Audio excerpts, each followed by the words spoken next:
Local कम। Hello everyone, मैं हूं conceptual investor.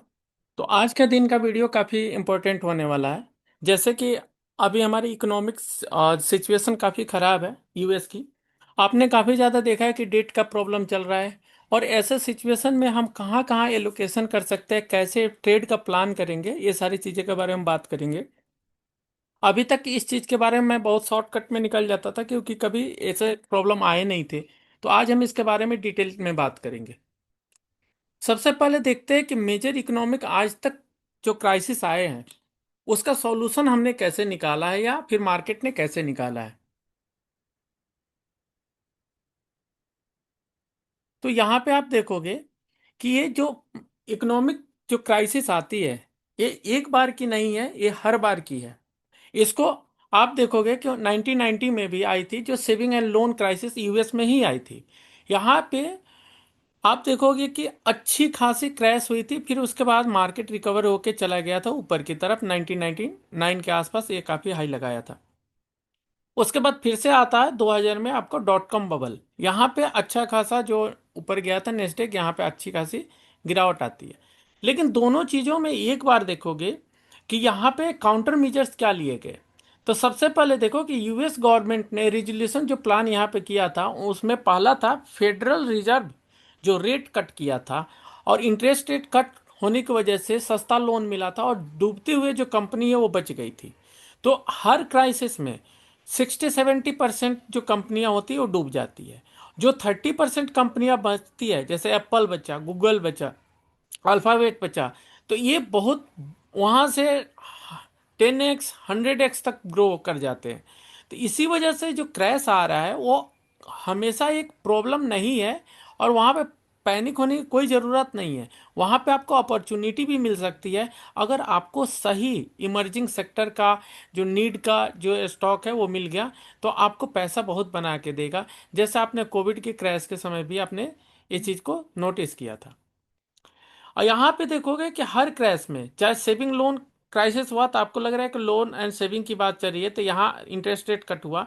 साथ में आप देखो कि यूएस के ऊपर जो डेट आया है, जो बार बार अभी आप बोल रहे हो कि सर डेट काफ़ी ज़्यादा बढ़ रहा है, तो क्या होगा यूएस में। ये डेट आज का नहीं है। 1990 में 3 ट्रिलियन के आसपास डेट था। और ये डेट और बढ़ गया था 1995 में 4.5 ट्रिलियन हो गया था। 50% इंक्रीज किया था सिर्फ एक क्रैश होने की वजह से। यहाँ इकोनॉमिक क्रैश हुई, फिर गवर्नमेंट ने लोन पैसे और लिया, प्रिंट किए पैसे, आईएमएफ से लोन लिया। और उसके बाद से इन्होंने इंटरेस्ट रेट कट करके जो इकोनॉमी में पैसा डाला। पहला इंसिडेंस याद रखना। दूसरा, जैसे ही इकोनॉमिक जो रिकवरी आई थी और रिकवर हो के आया था 1990 1999 तक, तो 2000 में आपको डॉट कॉम बबल आ जाता है। डॉट कॉम बबल क्या था कि आप इंटरनेट उस समय नया नया आया था, ऐसे बहुत सारी फर्जी कंपनियां आ गई थी। जब ये सेमीकंडक्टर का नाम पे बहुत सारा आरआरपी इंफ्रा, जो सेमीकंडक्टर का नाम चेंज कर लिया और upper circuit to upper circuit लग रहा था, रेवेन्यू जीरो था, सब कुछ जीरो था। बाद में वो वहां पे लोअर सर्किट लगना, मतलब उस पर बहुत सारी सेबी की एक्शन हो रही है।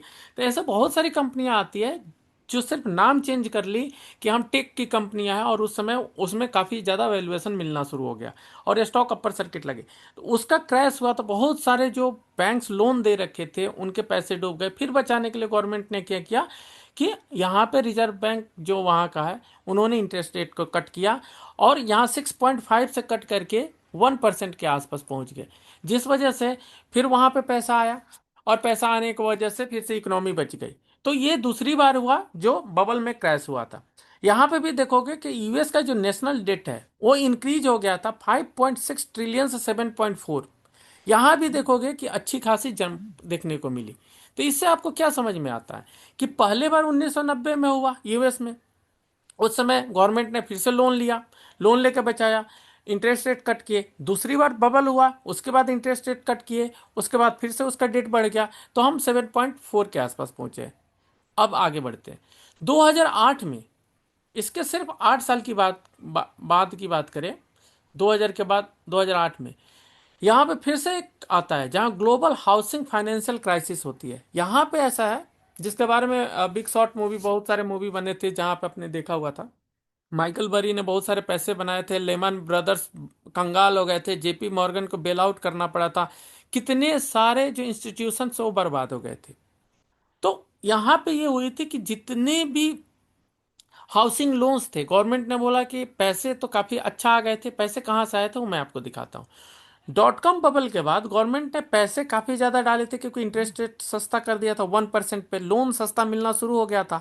तो अगले 8 साल में, 2000 से 2008 तक, काफी ज्यादा लोन डिस्ट्रीब्यूट हुए और सारे बैड लोन्स थे। मतलब बैंकों के पास पैसा ज्यादा था, लोगों को लोन लेने की वो क्षमता नहीं थी, तो वो फर्जी लोन बनाना शुरू किए। स्टूडेंट को लोन दे देते थे, किसी को लोन दे देते थे, जिस वजह से वहां पे लोन का एक ऐसा साइकिल शुरू हो गया जिसमें पे करने वाले का, जो ईएमआई चुकता करने वालों का कोई भी क्षमता नहीं था। और इस वजह से वहां पे शुरू हुआ हाउसिंग क्राइसिस। जब बैंक्स बाद में 8 साल बाद पैसे लेने गए तो पता चला सारे फर्जी डॉक्यूमेंट्स हैं, और वहां पे फिर से क्राइसिस आती है। तो फिर इसको ठीक करने के लिए गवर्नमेंट ने फिर से स्टिमुलस पैकेज दिया था, जिसमें यूएस को दिया था, आपका यूनाइटेड नेशंस ने दिया, जो यूनाइटेड किंगडम और यूनाइटेड नेशंस सब कुछ थे, साथ में चाइना था, इंडिया ने भी दिया था। और जितने यहाँ पे बॉन्ड्स उन्होंने इशू किए थे, हाउसिंग बॉन्ड्स, जिसके वजह से लेमन ब्रदर्स वगैरह कंगाल हो गए थे, उनको बेल आउट किया और बाय किया। फिर यहाँ पे आपको यूएस गवर्नमेंट का जो डेट है 9 ट्रिलियन से बढ़ के 18 ट्रिलियन हो गया। तो ये डेट आज का नहीं है। पहले 3 ट्रिलियन से शुरू हुआ, 7 ट्रिलियन गया, अभी देखो 18 ट्रिलियन आ गया। और यहाँ पे जो क्रैश हुआ था 12, यहाँ पे देखो क्रैश हुआ था 13,000 के आसपास चल रहा था, और क्रैश होकर आके 6,000 के आसपास आ गया था डाउ जोन्स। आज डाउ जोन्स कहाँ पे खड़ा है आप देख लो। हर क्रैश के बाद मार्केट रिकवर हो जाता है। इसी वजह से बोलते हैं कि इंडेक्स में अगर इन्वेस्ट करके बैठे हो, इंडेक्स में नहीं, इंडेक्स फंड में इन्वेस्ट करके बैठे हो, तो वो आपको धीरे धीरे रिटर्न देता है, चाहे कैसे भी ग्लोबल क्राइसिस आए, क्योंकि आपका एनएवी धीरे धीरे नीचे की तरफ आ जाएगा, सस्ता हो जाएगा। आप उसमें लगे हुए हो, आपको पैसा बनेगा ही बनेगा। तो कुछ कंपनियां जो हाउसिंग से रिलेटेड थी यहाँ पे खत्म हो गए। डॉट कॉम बबल में जितने टेक कंपनियां थी बहुत सारी खबर खत्म हो गई। जो बच गई वो एप्पल, गूगल, अल्फाबेट जैसे कंपनियां बन गई। तो सर्वाइवर जो होते हैं वो बहुत अच्छा काम कम बैक करते हैं, बहुत, क्यों कंपटीटर ही खत्म हो जाते हैं। सेम चीज यहाँ पे हुआ कि ग्लोबल हाउसिंग जो फाइनेंशियल क्राइसिस आया था, यहाँ पे बहुत सारे हाउसिंग वाले खत्म हो गए। जो बच गए, जो बैंक्स बच गए, वो बैंक्स काफी ज्यादा बड़े हो गए। उसके बाद जैसे 2008 की खत्म होती है प्रॉब्लम, 2020 में आ जाती है कोविड क्राइसिस। कोविड क्राइसिस में देखो यहाँ नियर जीरो इंटरेस्ट रेट किया गया था। पिछले बार कितना किया गया था? पिछले बार किया गया था 6.5 से 1%, जिस वजह से पैसे एक्सेस होने की वजह से फालतू का लोन बांटा गया, और उसके वजह से ये हाउसिंग क्राइसिस आया और ज्यादा डेट लेना पड़ा। अब इसके बाद आ जाता है कोविड। कोविड में तो सबकी बिजनेस बंद थी। यहाँ पे यूएस का जो डेट है 22 ट्रिलियन से सीधा 30 ट्रिलियन आ गया। तो आप जो मुझे बता रहे हो कि सर ये डेट अचानक से हो गया, यूएस खत्म हो जाएगा, भाई हर बार यूएस खत्म होने की कोशिश किया है कि खत्म हो जाए, दुनिया से ही नक्शे से मिट जाए, लेकिन हर बार स्टिमुलस पैकेज आया, हर बार डेट लिया है, हर बार इंटरेस्ट रेट कट किया। यहाँ भी देखो इंटरेस्ट रेट को जीरो किया गया, यूएस का डेट फिर से बढ़ गया। यहाँ पे और भी बहुत सारी चीजें पढ़ोगे कि डायरेक्ट कैश ट्रांसफर किया गया था। इंडिया में भी बहुत सारे मोदी जी ने आपका पीएलआई स्कीम चलाया था, उसके वजह से बहुत सारे बिजनेस बच गए। तो ये कोई भी क्रैश आए, कभी भी आए, उसका एक ही सॉल्यूशन है, लिक्विडिटी डालो, लोन उठाओ, और यही चीज चलते रहेगा। इसको हम और आगे बढ़ते, प्रोजेक्टेड 2025 की जो बातें चल रही है, यहाँ हमारा निफ्टी का देखो चार्ट, दो 12,000 के आसपास चल रहा था निफ्टी 2019 में। कोई तब इंटरेस्टेड नहीं था। स्टॉक मार्केट क्या होती है किसी को मतलब नहीं था, ना इतना एंजल ब्रोकिंग था, ना जेरोदा था, ना आपको इतने सारे ग्रो थे, ये सारे इतने एक्सेसिबल नहीं थे, ना टेक्नोलॉजी का विकास था। कुछ भी खरीदना है, बहुत फिजिकल में खरीदना है, या मोतीलाल ओसवाल का ब्रोकर खुला है, सब ब्रोकर से बात करो, वो जो मर्जी होगा वो आपको शेयर कर देगा। न किसी का फंडामेंटल एनालिसिस मिलता था, न रिपोर्ट मिलती थी। जो गार्बेज शेयर है वो चल रहे हैं, जो अच्छे शेयर है वो चल रहे हैं, नहीं चल रहे हैं। 5 साल रिलायंस नहीं चल रहा है, कोई स्टॉक चलता था कभी नहीं चलता था। यहाँ से क्रैश होकर 12,000 से आ जाता है 8,000 के आसपास। देखो कितना डिटोरिएट हो गया। अगर परसेंटेज वाइज देखो तो काफी ज्यादा गिर चुका है। 12,000 से सीधे 8,000 के आसपास आ गया था। लोअर सर्किट लगी थी मार्केट में। क्या यहाँ से निफ्टी जीरो हो गया? या यहाँ से निफ्टी यहाँ से काफी ज्यादा मैसिव रिटर्न दिया। यहाँ से जब निफ्टी रिटर्न हुआ था तो बहुत सारे स्टॉक्स जो बच गए थे, बहुत सारे स्टॉक्स बर्बाद हो गए। जैसे आपको बिग बाजार का नाम सुना हुआ होगा, फ्यूचर रिटेल। फ्यूचर रिटेल का शेयर 600 रुपये चलता था, 400 रुपये देखा मैंने, बहुत सारे उसके थे, सारे का सारे जीरो हो गए। मतलब 5 रुपये, 3 रुपये, 2 रुपये तक आ गए। क्यों? क्योंकि वो लिवरेज पे थे। लिवरेज मतलब उसने लोन ले लेके जितने भी उसने स्टोर खोले थे सारे लोन पे थे, और सारे लोन पे होने की वजह से वो जब बिजनेस नहीं चल रहा है तो 6 महीने तक पेमेंट नहीं दे रहा है, बैंक्स का लोन का ईएमआई नहीं जा रहा है। बैंक्स ने उस पर कंप्लेंट डाला, और कंप्लेंट डालने के बाद सीधे वो एनसीएलटी में चला गया कि नहीं अब ये नहीं बच सकता, अब इसको कंगाल घोषित कर दिएगा। कंपनी खत्म, जो पैसे डाले थे सब डूब गए। तो आप जब क्राइसिस आ रहा है उस समय समझो कि कौन सा सेक्टर पे ज्यादा इफेक्टेड होगा, किस प्रॉब्लम पे आएगा। तो उस समय जो भी रिटेल सेगमेंट के थे बहुत सारे खराब हो गए। वहीं आप देखो कि V2 रिटेल, वहाँ वी मार्ट, ऐसे ऐसे स्टॉक, आदित्य विजन, ये वहां से कोविड के टाइम से 20 टाइम्स हो चुके हैं, 10 टाइम्स, 20 टाइम्स ऐसे हो चुके हैं। वो स्टॉक्स उस समय आपको 100 रुपीज का मिलते था, उसके बाद ये 3,000 4,000 गए, फिर स्प्लिट हुए, फिर वापस वहां तक पहुंच गए। तो ये सारी चीजें होती है कि आप जो सर्वाइवर होता है उस पे दाव लगाओ, जो घोड़ा बच गया युद्ध में वो आपको हीरो बना देगा। तो यहाँ पे यही काम आती है कि हम स्ट्रेटजी कैसे करेंगे, कैसे कर आगे हम। ऐसा क्रैश में देख के ऐसा नहीं है कि हम भाग जाएंगे, क्रैश में आपको अपॉर्चुनिटी भी मिलेगी। कुछ तो होंगे जो बच जाएंगे, जो बच जाएंगे, जैसे हम कोविड में जिंदा बच गए तो हम अच्छे काम कर रहे हैं, कुछ लोग मर गए। तो हर पे असर आती है, फैमिली में हर किसी की फैमिली में डेथ हुई है, लेकिन जो बचता है वो आगे इस चीज को लेके जाता है। सेम चीज है बिजनेस में, बहुत सारे बिजनेस डूब गए और इस बार भी डूबेंगे। तो उन सारे बिजनेस जो एक्सपोर्ट रिलेटेड है उनको हम साइड में कर देंगे, जिन पे ज्यादा टैरिफ का इम्पैक्ट आ रहा है। और यहाँ पे भी गवर्नमेंट क्या करेगी? गवर्नमेंट यहाँ पे सेंट्रल बैंक्स कट करेगा रेट, और इसका साफ साफ इम्पैक्ट, मतलब साफ साफ इंडिकेशन दिख रहा है। ट्रम्प बोल रहा है कि हमारा जो इन्फ्लेशन का रेट आया है यूएस का, वो नॉर्मलाइज है, और वो 100 to 150 बेसिस पॉइंट कट करने की बात कर रहा है। क्यों बोल रहा है कट करने के लिए? कट इसीलिए करने को बोल रहा है क्योंकि हर बार ये चीज किया जाता है, हर बार सेंट्रल बैंक्स कट करते हैं ऐसे इकोनॉमिक जब भी क्राइसिस आती है। और ये स्टिमुलस प्रोग्राम दिया जाता है अफेक्टेड सेक्टर को, जैसे इंडिया में दिया गया, ऑटो सेक्टर को दिया गया, जीएसटी का बूस्ट दिया गया। तो गवर्नमेंट भी वही काम कर रही है जो यहाँ पे प्रोजेक्टेड चीज है। और ये चीज जो आ रहा है क्रैश, ये खत्म हो जाएगा अगले 4 महीने, 5 महीने, 6 महीने टाइम लगे, और ये चीजें खत्म हो जाएगी। यहाँ से स्टॉक बहुत रीजनेबल वैल्यूएशन पे है, यहाँ से बहुत स्टॉक आपको 4x, 5x, 10x भी होते हुए दिखेंगे, क्योंकि कोई भी पैसा नहीं बनाया। आगे मैं म्यूचुअल फंड का भी दिखाऊंगा कि म्यूचुअल फंड्स ने पैसे नहीं बनाए, तो उनका कैसा होगा। यहाँ डेट का रीस्ट्रक्चरिंग चल रहा है, जैसे बैंक्स को पैसे दिए गए, बैंक्स को आरबीआई बार बार मॉनिटर कर रहा है, उनको बोल रहा है कोलेटर्स में सिल्वर रखो, गोल्ड रखो, बहुत सारी चीजें चल रही है कि यहाँ पे डेट का, जो यूएस का डेट का हमारे ऊपर मिनिमम इम्पैक्ट पड़े। तो इसी वजह से आप देखोगे कि जो ग्लोबल डेट है, हर देश का डेट बढ़ा है, सिर्फ यूएस का नहीं बढ़ा है। ग्लोबल का जो डेट है 360% ऑफ ग्लोबल जीडीपी हो चुका है। अब यहाँ पे है कि यूएस का डेट और भी बढ़ेगा, ऐसा नहीं है कि इतना पर रुक जाएगा। 38 आया है, यहाँ से 40 ट्रिलियन भी जा सकता है, 50 ट्रिलियन भी आगे जा सकता है। ये डेट बढ़ेगा, रीजन मैं आपको क्लियर बता चुका हूँ।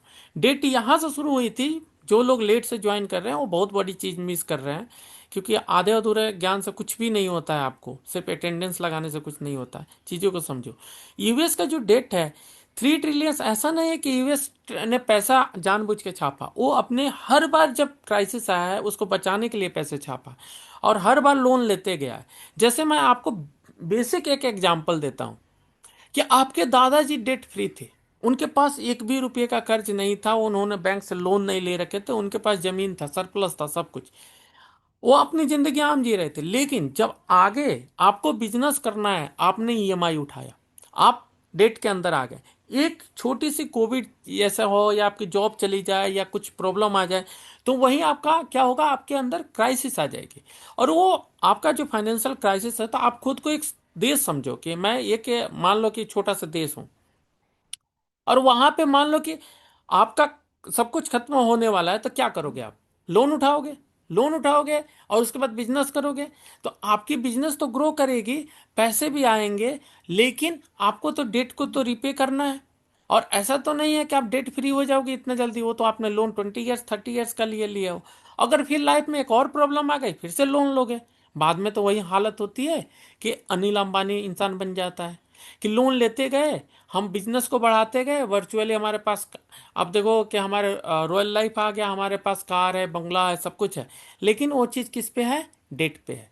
तो सेम चीज़ अमेरिका है, यूएस का भी वही चीज़ है कि यूएस में जितने भी आप जीडीपी देख रहे हो, वो जीडीपी सिर्फ लोन के बेसिस पे है। तो वहाँ पर कैपिटा इनकम आपको दिख रही है, वहाँ पे आपको बहुत सारे दिख रहा है कि यहाँ पे पैसे बहुत ज़्यादा है, जीडीपी ज़्यादा है उसकी, लेकिन वो कैसे है? जैसे मैंने आपको बताया, आपने कोई भी बिजनेस शुरू किया, एक बिजनेस डूब गया, फिर से अपना लोन लिया, दोस्तों से लिया, किसी से, उधारी की जिंदगी जी रहा है यूएस, और वो हमेशा जीते रहेगा, अगले 100 साल तक जीते रहेगा।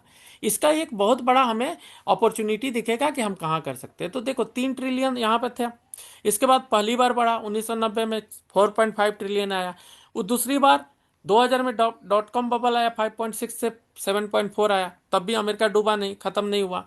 इसके बाद यहाँ डेट बढ़ा 9 ट्रिलियन से 18 ट्रिलियन हुआ 2008 में। कोविड के क्राइसिस में इसका 22 ट्रिलियन से सीधा 30 ट्रिलियन हो गया। अभी तो सिर्फ 8 ट्रिलियन बढ़ा है, पिछले 5 सालों की बात करें तो 8 ट्रिलियन बढ़ा है। और उसी डेट को कम करने के लिए ट्रम्प कोशिश कर रहा है कि बहुत सारे हम फैक्ट्री, ये सारी चीजें लगाए, जिससे हमारा जो डेट है वो कम हो।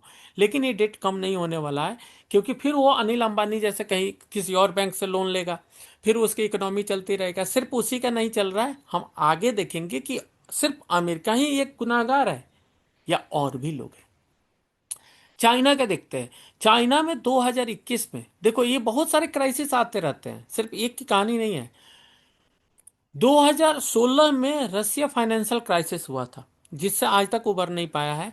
वहां पे देखो 2019 में यूरोपियन डेट क्राइसिस आया था, 2020 में कोविड क्राइसिस आया, 21 में चाइनीज हाउसिंग क्राइसिस आया था, 2023 में श्रीलंका का इकोनॉमिक क्राइसिस हुआ था, 2024 में पाकिस्तान का इकोनॉमिक क्राइसिस हुआ था। लेकिन इस क्राइसिस की वजह से ऐसा नहीं है कि हमारा निफ्टी पाताल लोक चला गया, ना 2016 में गया, ना 19 गया, 20 में गया था, रिकवरी हुआ, 21 में। हर बार निफ्टी ऊपर की तरफ जा रहा है। जो बढ़ने वाली कंपनियां होती है वो धीरे धीरे बढ़ती है, जो एक्स्ट्रा लिवरेज पे होती है, जो बहुत ज़्यादा डेट बर्डन होती है, वो खत्म हो जाती है। बहुत सारी कंपनियां खत्म हो जाती है, बहुत सारी कंपनियां यस बैंक बन जाएगी, फ्रॉड हो जाएगा। यस बैंक ऐसा थोड़ा ना एक शौक से बना है, यस बैंक में घोटाला हुआ, लोगों ने पैसे लिए और पता चला कि क्रैश हो गया, कंपनी क्रैश हो गई, लेके भाग गया। तो वो सारी चीजें हुई थी जिस वजह से बहुत सारे बैंक्स क्रैश हो गए। तो इसी वजह से मेरे को बैंकिंग सिस्टम पे कभी भरोसा नहीं होता, क्योंकि यहाँ देखो 2016 19, 3 साल बाद, फिर 1 साल बाद, 2 साल बाद, 1 साल बाद, 1 साल बाद, यहाँ तो इतने सारे क्रैश हो रहे हैं। तो बैंकिंग सिस्टम पर तो सबसे ज्यादा हिट हो रहा है। इसी वजह से तो बैंकिंग का इतना लोन खरा वो चलते रहता है, जिसके पीछे गवर्नमेंट इतनी पागल रहती है। और इसी वजह से आप देखते हो उसका P5 6 7 8 क्यों होती है, क्योंकि हर बार कुछ ना कुछ उसमें कांड हुआ रहता है। आपको पता नहीं चलेगा, जब केस खुलता है तो पता चलता है कि इस कंपनी में इतना बड़ा घोटाला होकर लेकर बैठ, जैसे अभी इंडसइंड बैंक में हुआ था, बाद में निफ्टी से भी निकाल दिया गया उसको। तो ये सारी चीजें होती रहती है। कुछ दिन के बाद, अब तो आपको याद भी नहीं होगा इंडसइंड बैंक में क्या हुआ था, 1800 करोड़ का घोटाला हुआ, तो कुछ भी नहीं याद होगा। तो ये चाइनीज के जो हाउसिंग क्राइसिस हुआ था, जिसमें एवरग्रांड, ये हुआ क्यों? इसका भी रीजन है। 2020 में आपने ये देखा, कोविड क्राइसिस हुई थी, इसमें सारे प्रोजेक्ट्स जो चाइना के थे वो सारे बंद हो गए थे।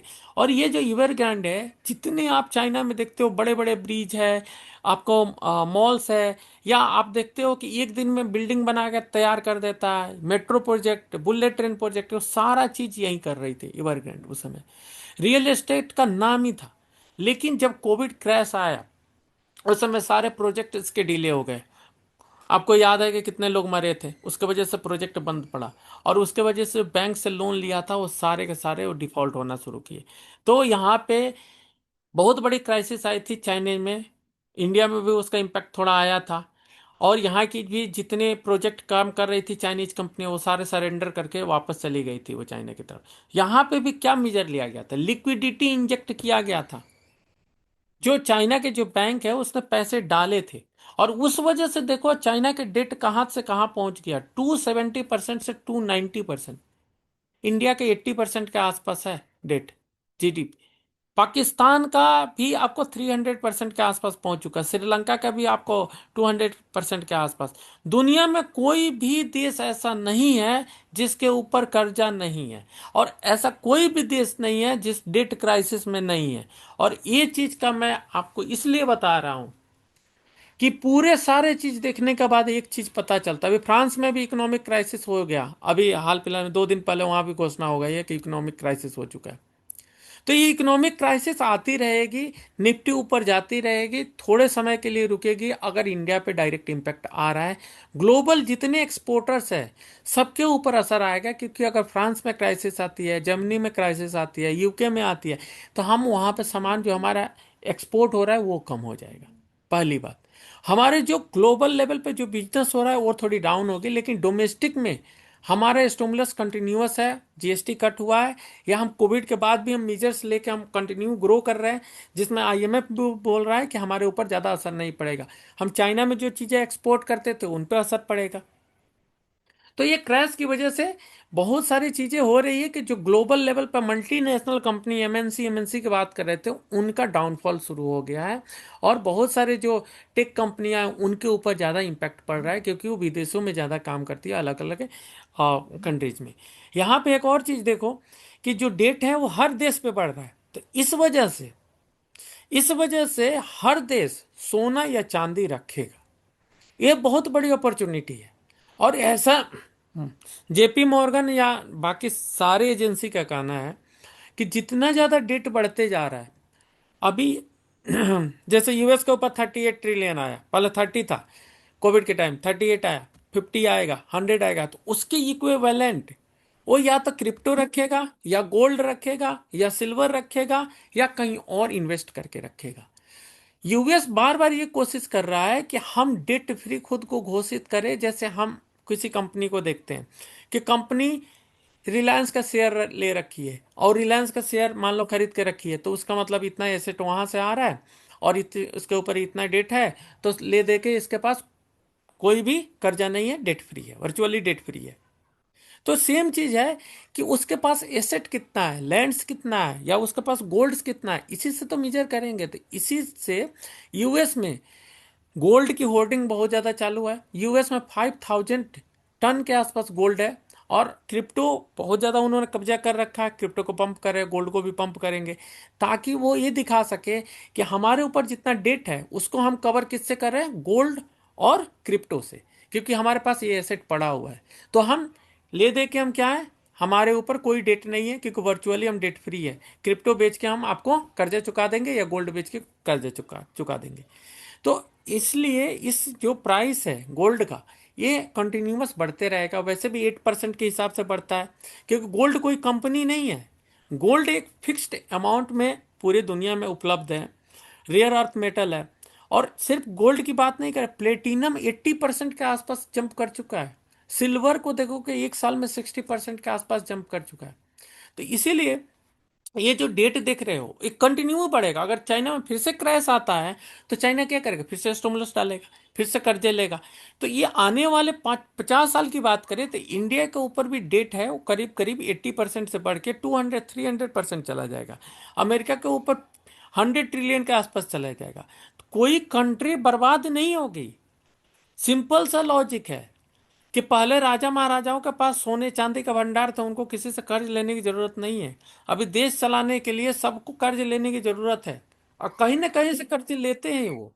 इंटर जो आईएमएफ है वो इनको देता है, या फिर इनकी रेटिंग वैसे हो जाती है। जैसे अभी मैंने वीडियो चलाया था कि सिर्फ नोट छाप के अमीर नहीं बन जाओगे, और गरीब हो जाओगे। नोट छापना उपाय नहीं है, बिजनेस चलाना है। बिजनेस चलाने के लिए बिजनेस बचाना जरूरी है, और उसके लिए रेट कट होना जरूरी है।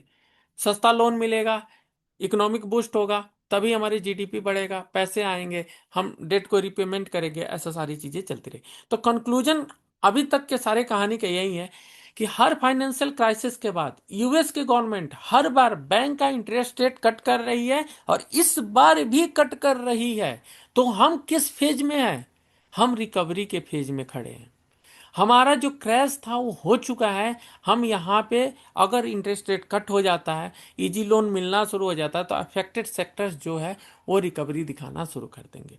अगर डील हो जाती है तो यहीं से सारी इकोनॉमी रिकवर हो जाएगी, जैसे कोविड के टाइम। यहाँ पे बहुत सारे लोग पैनिक हो रहे हैं कि सर यहाँ से तो यूएस का डेट बढ़ते आ रहा है। आपको पूरी वीडियो में मैंने दिखा दिया, डेट एक दिन में नहीं है कि 38 ट्रिलियन ले लिया। ऐसा नहीं है कि सिर्फ उसी ने ले रखा है, चाइना सामने खड़ा है, चाइना उससे ज़्यादा लोन ले रखा है, इंडिया उसके आधे के आसपास ले रखा है, मतलब जीडीपी के अकॉर्डिंग देखे तो। यूएस गवर्नमेंट हर बार ज़्यादा लोन लेती है और इंजेक्ट करती है, चाहे बैंक डूबे या कोई बिजनेस डूबे, उनको बचाने के लिए। स्टॉक मार्केट हमेशा डिप करता है क्रैश में, जैसे मैंने हर बार दिखाया आपको कि यहाँ पे क्रैश किया, हमारा निफ्टी खुद का क्रैश किया, 12,000 से 8,000 आया, आज 26,000 के आसपास बैठा है। डाउ जोन्स देखो नीचे आया था 6,000 8,000, फिर यहाँ से जितना डिप करता है उतना लोग मार्केट में आते हैं, क्योंकि म्यूचुअल फंड्स, जो बैंक्स, वो जबरदस्ती लोगों को पैसे के लिए इक्विटी मार्केट में लेके आते हैं कि म्यूचुअल फंड सही है। ग्रो कब आया? आज से कुछ ही समय पहले आया था, ग्रो करो ग्रो करो। सब उस समय काफी ज्यादा अकाउंट्स खुले, एंजल ब्रोकिंग में काफी ज्यादा अकाउंट्स खुले। तो ये सारी चीजें, ये हुआ कि लोगों को रिटर्न बनते हुए दिख रहा था। पहले तो स्टॉक सब हाई पे थे, बाद में देखा 100-100 रुपये में एसबीआई का शेयर मिल रहा है, सबने खरीदा, बाद में 700 रुपये में बेचे। एक बार एक को पता चला, उसने पूरे गांव को बता रखा है। तो जो इंडिया में जो अकाउंट्स है जो स्टॉक मार्केट में, वो भी अभी भी कम है, अभी भी सिर्फ 10 करोड़ के आसपास है जो एक्टिव है। बाकी तो डुप्लीकेट अकाउंट है, एक ही आदमी के 4-4 अकाउंट है वैसे करके। तो 10 करोड़ के आसपास है, इंडिया का पॉपुलेशन 140 करोड़ के आसपास है। यहाँ पे बहुत आएगा अकाउंट। और जैसे मार्केट में रैली आना शुरू होगा ना, फोमो में जैसे गोल्ड सिल्वर में लोग दौड़ के गए थे, वैसे ही इक्विटी मार्केट में आएगा। कोविड के टाइम या 2008 में या उसके पहले हर बार ऐसे ही लोग हट जाते हैं और स्टॉक्स डिस्काउंटेड पे होते हैं। तो यहाँ समझदारी ये करना है कि कौन से स्टॉक्स बच जाएंगे, जिस पे गवर्नमेंट ने स्पेशली बूस्टअप दे रखा है, जीएसटी का कट कर दे रखा है, वहां पे कुछ दिन तक पेन रहेगा। लेकिन जब एक बार रिजल्ट्स अच्छा आना शुरू करेंगे, इकोनॉमी अपने पटरी पे आ जाएगी, स्टिमुलस आना शुरू कर, तो यही सारे स्टॉक्स जो मेगा रैली में जाएंगे आपको 2x 3x देंगे। टाटा मोटर्स का शेयर 100 रुपये पे मिल रहा था कोविड में, कोई ले नहीं रहा था। टाटा डीवीआर 50 रुपीज पे मिल रहा था, कोई नहीं ले रहा था। बाद में वो देखो कहाँ कहाँ कहाँ तक पहुंचा। तो ये सारी चीजें कि सिर्फ कोविड में नहीं, उसके 1-2 साल आगे तक मिल रहा था, 2021-22 में। मेगा रैली तो बाद में आई थी, 2023 में आई थी, जब लोगों को फोमो हो गया, मार्केट ऊपर जा रहा है, खरीदो खरीदो। 2024 में शुरू हो गया, इलेक्शन में गवर्नमेंट पुशअप करना शुरू कर दिया। तो ये सारी चीजें, तो क्राइसिस जब भी आती है आप देखो कि हर 5 से 10 साल में आती ही आती है। इसी वजह से कई बार देखते हो कि म्यूचुअल फंड का रिटर्न दिखता है कि 30% एनुअली आ रहा था। तो उसमें क्या होता है कि आपको सीएजीआर दिख रहा होता है 30%, वो एक साल का नहीं होता है। वो 30 जो % है ना, जैसे अभी गिर गया मार्केट, इस साल का रिटर्न पता है कितना है? 2 to 4% के आसपास है म्यूचुअल फंड्स का रिटर्न। लेकिन ये स्टॉक्स काफी डिस्काउंट पे है, यहां से जैसे मार्केट बाउंस करेगा वो दिखेगा म्यूचुअल फंड में 30% का रिटर्न आ रहा है। तो फिर वो क्या करेंगे? बोलेंगे कि हमारा तो रिटर्न अब 30% का है, हमारे सीएजीआर। अब उसको देख के बहुत सारे लोग म्यूचुअल फंड में खोलेंगे। तो ये सारी चीजें है कि लॉजिक, कि जब रिटर्न बनना शुरू होता है, मार्केट ऊपर आना शुरू करता है, तो और ज्यादा इन्वेस्टर्स को खींच के लेके आता है। जैसे गोल्ड में रैली फोमो हुआ था, तो पर डे सिल्वर्स आपको 20,000 पर डे भाग रहा था, 20,000 रुपया। तो ये सारी चीजें होती रहती है। तो क्राइसिस जब भी आएगी आपको, 5 से 10 साल में मेजर क्राइसिस आती है, छोटे मोटे तो हर साल आती है। अब इसकी आदत डाल लो, क्योंकि सारी कंट्री डेट में डूबते जा रही है, तो ये क्रैश आना शुरू हो जाएगा। लेकिन इसमें जो बचेंगे वो मल्टीबैगर अपॉर्चुनिटी देंगे। 70% जो एक्सपोर्ट बेस्ड स्टॉक्स हैं वो वाइप आउट हो जाएंगे, इस बार भी होंगे, हर बार होते हैं। और लेकिन 30% जो बचेंगे वो आपको 100x का रिटर्न दे देंगे अगले 10 साल में।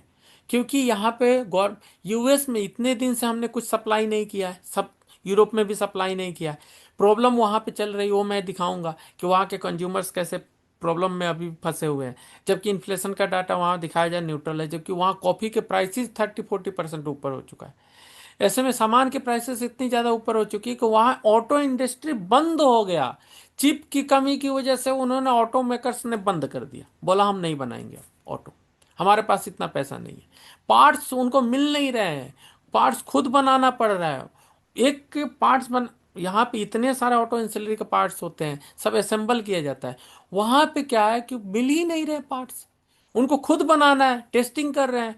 अब टेस्टिंग करने लैब ये सारी चीजें में बहुत वेस्टेज जा रहा है, तो वो वहां पे प्रोडक्शन बंद कर दी, जिस वजह से ट्रम्प का हाथ पांव फूला हुआ वो जा रहा है। तो जिस चीज़ों की ज़रूरत वहाँ पे है उस चीज़ को पहचानो कि क्या वहाँ पे ज़रूरत पड़ेगी, सबसे ज़्यादा किसके बिना लोग मतलब रह नहीं सकता। अगर वहाँ पे उस चीज़ की डिमांड आती है, आप उस चीज़ को पहचान लेते हो, तो पैसा आपको आंख बंद करके अंधाधुंध बनेगा। क्योंकि ऑर्डर एक ही बार, जैसे कोविड के बाद ऑर्डर पता है कैसे आ रहे थे, हर रोज ऑर्डर मिलता था कंपनी को, हर रोज।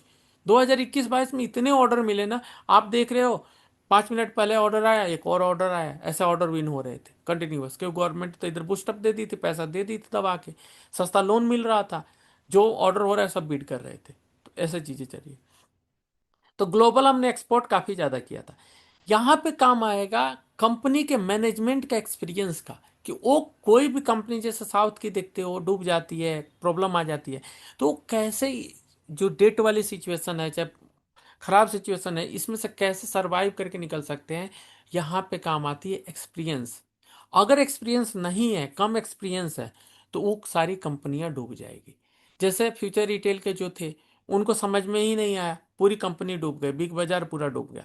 लेकिन जिनके पास एक्सपीरियंस है, उन्होंने कंपनियां बचा ली, और वो कंपनियां आज, जैसे आदित्य विजन की बात करता हूँ आपको, जैसे वी मार्ट की बात करता हूँ, वी टू रिटेल की बात करता हूँ, ये स्टॉक्स वहां से 10 गुना बन 10 गुना 20 गुना हो चुका है, आप जाके देख लो कोविड के टाइम से। तो ये चीज है कि प्रॉब्लम सबके लिए आती है, लेकिन जिसके पास एक्सपीरियंस है वो बच जाता है, और वहां से वही मोनोपोली में आगे निकल जाता है, फिर कोई उसके आसपास नहीं टिकता है, वो स्टॉक काफी ज्यादा ग्रो करेगी। डोमेस्टिक कंपनियां सरवाइव करेगी, क्योंकि यहाँ पे बूस्टअप दिया जा रहा है और बिजनेस अच्छा है। जो बैंक्स हमेशा हर बार डिफॉल्टर की वजह से प्रॉब्लम में आ जाते हैं, चाहे रशिया का फाइनेंशियल क्राइसिस हो, कोविड क्राइसिस हो, चाइनीज हाउसिंग क्राइसिस हो, इनके वजह से आते रहते हैं। तो आप लोग ये चीज को समझ गए क्लियरली, कि कैसे हर बार की जो क्राइसिस होती है उसमें कैसे मेजर्स लिया जाता है, और वही चीज हो रहा है जो पहले भी हो चुका है। हर बार रेट कट होती है, लिक्विडिटी इंजेक्ट होती है, चाहे इंडिविजुअल देश की बात करें, चाइना की बात करें, यूएस की बात करें, इंडिया की बात करें, पाकिस्तान की बात करें, श्रीलंका की बात करें, किसी की भी बात करें, सबके साथ यही है। सब वहां पे लोन ले रहे हैं, जो कंपनियां बचेगी उसी को आपको चुनना है, बस यही एक काम करना है आपको। अब हम आते हैं कि फंड का एलोकेशन कैसे करेंगे। फंड का एलोकेशन, जो नॉर्मल जो एलोकेशन होगा, उसमें हमें करना है कि इमरजेंसी फंड के लिए हमेशा आपको 3 से 5 लाख रुपए के आसपास रखना है आपके पास। नो मैटर आपके पास 10 करोड़ रुपया हो, 50 करोड़ रुपया हो, 3 से 5 लाख लिक्विड फंड आपको रखना ही रखना है। 100% कहीं भी इन्वेस्ट गोल्ड ये सब चीज़ों में नहीं करना है, क्योंकि आपके पास वो चाहिए होगा। जो यूजुअली बोला जाता है, जिनके पास आइडियल मैनेजमेंट होता है, उनको ये बोला जाता है कि आप कम से कम 3 से 4 महीने की सैलरी अपने पास रिजर्व में रखो। सेफ्टी के लिए जो ईएमआई पे हैं, उनको ऐसा बोला जाता है आप 6 मंथ टू 1 ईयर का आसपास की सैलरी को आप इमरजेंसी फंड के लिए रखो, क्योंकि घर में कभी भी बीमारी हो, हॉस्पिटल के बिल्डिंग इतने ज़्यादा है, तो उसके वजह से ऐसा 3 से 5 लाख के आसपास रखना है। उसके बाद 40% जो म्यूचुअल फंड में डालना है, जो क्योंकि अभी आप स्टार्ट कर रहे हो। ऐसा नहीं है कि आप इक्विटी पोर्टफोलियो को यहाँ पे बढ़ाते बढ़ाते, ऐसा नहीं कि इक्विटी पोर्टफोलियो को आप बढ़ाते गए, और ऐसा है कि अभी 30 लाख का पोर्टफोलियो चल रहा है, वो उसको 1 CR पहुंचा दिए। नहीं, उसमें कोई आपको ये नहीं है। वो तब करेंगे, उसका भी एक जब रिकवरी फेज आएगा तब हम करेंगे, अभी नहीं करेंगे। जैसे कोविड के टाइम पे नहीं करना था, कोविड के बाद जब 2021 में रिकवरी शुरू हुआ था, तब आपको करना था, तब ऐसे। तो हर बार ये क्रैश है, वो आपको हर बार कंटिन्यूअस आ रहा है, हर 5 से 10 साल में कंटिन्यूअस आ रहा है, नहीं तो कई बार छोटा छोटा क्रैश तो हर साल ही आता है। तो जब क्रैश होकर रिकवरी के फेज में आए ना, तब आपको करनी है, उससे पहले नहीं। तो अभी आपके पास एक्सपीरियंस कम है, मार्केट में कैसे काम करना है नहीं पता ज़्यादा, म्यूचुअल फंड्स में जाओ, क्योंकि म्यूचुअल फंड्स आपको या तो इंडेक्स में लेके जाएंगे, या उनका जो एलोकेशन होता है वो बेटर होता है। वहां पे पैसे कम से कम आपको 30-40% डूबते नहीं है। मैक्सिमम लॉस होगा तो 5% टू 6% के आसपास होगा, जो रिकवर हो जाएंगे। तो उनका सप्लाई चेन काफ़ी ज़्यादा है, वो सबको पकड़ पकड़ के ले आते हैं। तो आपका एनएवी कंटिन्यू बना हुआ रहेगा। तो इसीलिए 40% नॉर्मल भी सिचुएशन, आप म्यूचुअल फंड में जाओ, 40% इक्विटी में जाओ। इक्विटी में टारगेट कर लो कि 20 लाख से 30 लाख के आसपास ही आप कैपिटल रखो। बाकी के कैपिटल को आप म्यूचुअल फंड में एलोकेट कर दो, क्योंकि अभी सिचुएशन उतनी अच्छी नहीं है। आपको करना ही ऐसा है कि 20 लाख का जैसा है पोर्टफोलियो, तो आप उसमें 10% का लॉस होगा, आपका 2 लाख के आसपास आएगा। 30 लाख का है तो 3 लाख के आसपास आएगा।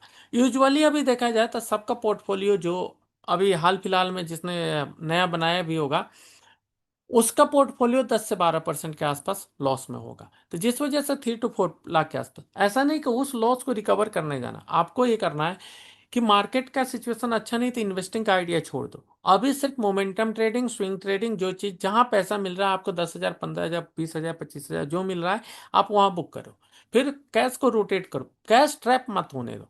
यहाँ इक्विटी में जो पैसा है, मान लो 20 लाख के आसपास, और 20 लाख है तो 5 लाख के आसपास आपके इन हैंड होना चाहिए। 15 लाख ही इन्वेस्ट करके रखो, या 25 है, 20 इन्वेस्ट करके रखो, 5 हाथ में रखो, ताकि 5 से आप रोटेट कर पाओ। क्योंकि अगर मान लो इन केस मार्केट गिर गया, तो फिर आपके पास यही पैसा होगा जो वहां पे कोई ऐसा वैल्यू वाला शेयर मिल जाए जो वहां से काफी ज्यादा आपको रिटर्न दे दे। या कई बार ऐसा होता है कि 20% का अपर सर्किट वाला स्टॉक मिल जाता है। किसी दिन कोई स्टॉक भाग गया तो आपको उसके लिए पैनिक नहीं होना है। हमारे सामने तो हजारों स्टॉक भाग जाते हैं, हम कभी नहीं दुखी होते। हम तो कल ट्रेड भी नहीं किए थे, हम उसके लिए कोई भी दुखी नहीं मनाते। हमारा ये मकसद होता है कि हम जहां भी एंट्री करें, हमें 5 to 6% का इजीली रिटर्न मिल जाए। उसके बाद हम उस ट्रेड को क्लोज कर देंगे, हमें ज्यादा की जरूरत नहीं। कंसिस्टेंसी मायने रखती है, पैसा ट्रैप नहीं होना चाहिए। 3 लाख का 5 लाख भी बना सकते हो, अगर 10,000, 15,000 रेगुलर उस पर बना रहे हो। तो वो पैसा जो आपका आ रहा है, जैसे आपने 20 लाख का इन्वेस्ट करके रखा है, आपने डाल के रखा है, बाकी आपने म्यूचुअल फंड, गोल्ड, ये सब चीजें में डाल रखा है। तो यहाँ पे अगर 5 लाख रुपए डाले तो ऐसा 5 का 7 हो गया, तो ऐसा नहीं, 7 लाख फिर से इन्वेस्ट करो, 2 लाख को विड्रॉ करो। 2 लाख को आप या तो म्यूचुअल फंड में डालो, या कैश में रखो, या आपको गोल्ड या सिल्वर में डालो। और आप ये जो कैश है मेंटेन करके रखो 3 to 5 लाख। अगर इस चीज को आपने रूल को ब्रेक किया, आपकी लाइफ में जरूर प्रॉब्लम आएगी, उसको कोई दूर नहीं कर सकता। जितनी बड़ी पोर्टफोलियो होगी उतनी ज्यादा प्रॉब्लम आएगी, क्योंकि अभी ट्रम्प जैसा इंसान बैठा हुआ है, हर दिन मार्केट में कुछ ना कुछ बोलेगा। अभी उसके तरफ से आया कि उसका जो डील की बात चल रही थी चाइना के साथ, वो काफी अच्छी बातचीत हुई, संडे को फिर से बात करेगा। संडे को अचानक से वो बोलेगा कि नहीं, हमारी बातचीत में मजा नहीं है, अब तो 150% का टैरिफ लगाऊंगा। तो ये सारी चीजें हैं, उसका हर दिन बदल जाता है। मार्केट में तुरंत बोलता है कि इंडिया के साथ काफी अच्छी बात हुई, हम तो डील करने वाले हैं, निफ्टी ऑल टाइम हाई लगाने चला जाता है, और उसके बाद 400 पॉइंट गिर जाता है 2 दिनों के अंदर। तो होप में आपने देखा कि हमने कभी टेक्सटाइल या कोई और जो एक्सपोर्ट रिलेटेड स्टॉक है उसमें नहीं हम जंप किए। क्यों नहीं जंप किए? क्योंकि हम नहीं चाहते हैं कि ट्रम्प जैसे इंसान पर भरोसा करें। हम पहले भी एक बार गवर्नमेंट जैसे चीज पे भरोसा कर चुके हैं, जिसने पीएसओ में हमें डुबो चुका है, और हमने अच्छे खासे लॉस काटे थे, हम सबने काटे थे। उसका दुख आज तक होता है कि हमने इस रिस्क रिवार्ड को तोड़ के हमने ये गलतियां कर दी। हम नहीं चाहते ये गलतियां आप करो। बहुत लोगों ने तो 20 लाख काटा, किसी ने 25 लाख काटा, किसी ने तो 1 करोड़ के भी लॉस काटे, लेकिन मार्केट छोड़ के नहीं गए। वो वापस आए हैं, सीखे हैं, और रिकवर भी किए, और कर भी रहे हैं। आगे उनको एक अपॉर्चुनिटी मिलेगा, वो एक सिग्नल सही से मिलेगा, वहां पे वो बहुत अच्छा पैसा बनाएंगे। वो कोविड जैसा एक बार रिकवरी का वेट कर रहे हैं, जैसे अभी मैंने आपको मार्केट में दिखाया, अपॉर्चुनिटी आ सकता है, अभी भी आ सकता है। यहाँ पे गोल्ड में, इसलिए गोल्ड सिल्वर में करना है क्योंकि डेट हर कंट्री का बढ़ते जा रहा है, तो गोल्ड सिल्वर में होना ही चाहिए। और दूसरी कि गोल्ड कोई कंपनी नहीं है, सिल्वर कोई कंपनी नहीं है जो डिलिस्ट हो जाएगी या बैंकरप्ट हो जाएगी या कोई चीज हो जाएगी। एक, आपको अगर मान लो इस साल आपको म्यूचुअल फंड रिटर्न नहीं दे रहा है, 4% का रिटर्न दिए, इक्विटी में निगेटिव में 10%, कम से कम 8% का तो ये रिटर्न देगा।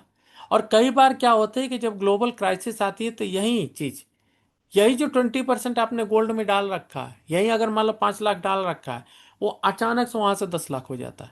जैसे गोल्ड की प्राइसेस मैं आपको दिखाऊंगा आगे की चीज। तो ये चीज है कि समझ के चलो कि इक्विटी में हमेशा 20% कैश में रखो, ताकि कभी भी कोई भी अचानक से मोबाइल खोले, आपको अचानक से अनाउंसमेंट आ गया कि कोई इसको इतना बड़ा ऑर्डर मिल गया, हो सकता है कि वहां 20% आपको मिल जाए, 15% मिल जाए। तो उस उम्मीद को रखो। एक महीने में 20 डेज का ट्रेडिंग साइकिल होता है, ट्रेडिंग डेज। 4-5 दिन तो ऐसा होगा जो आपके फेवर में होगा, जहां पे आप 10 से 15% कमा सकते हो, तो उस पे फोकस करो। विनिंग जो होनी चाहिए उस पे फोकस करो। बहुत सारे ग्रुप्स है जो सीधे एक ही बार में ट्रेड करते हैं, एक ही ट्रेड करते हैं पूरे महीने में, लेकिन वो करते हैं तो श्योर शॉट करता है, सीधे उसमें 1 करोड़ रुपया डालते हैं, एक ही बार 10 लाख बना उसके बाद बंद कर देते हैं, उनको ज्यादा की जरूरत ही नहीं।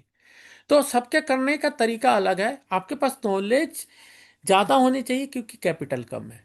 जिसके पास कैपिटल ज्यादा है वो सिर्फ वेट करते रहता है कि कब फोमो वाला फेज स्टार्ट होगा, कब उसमें होगा।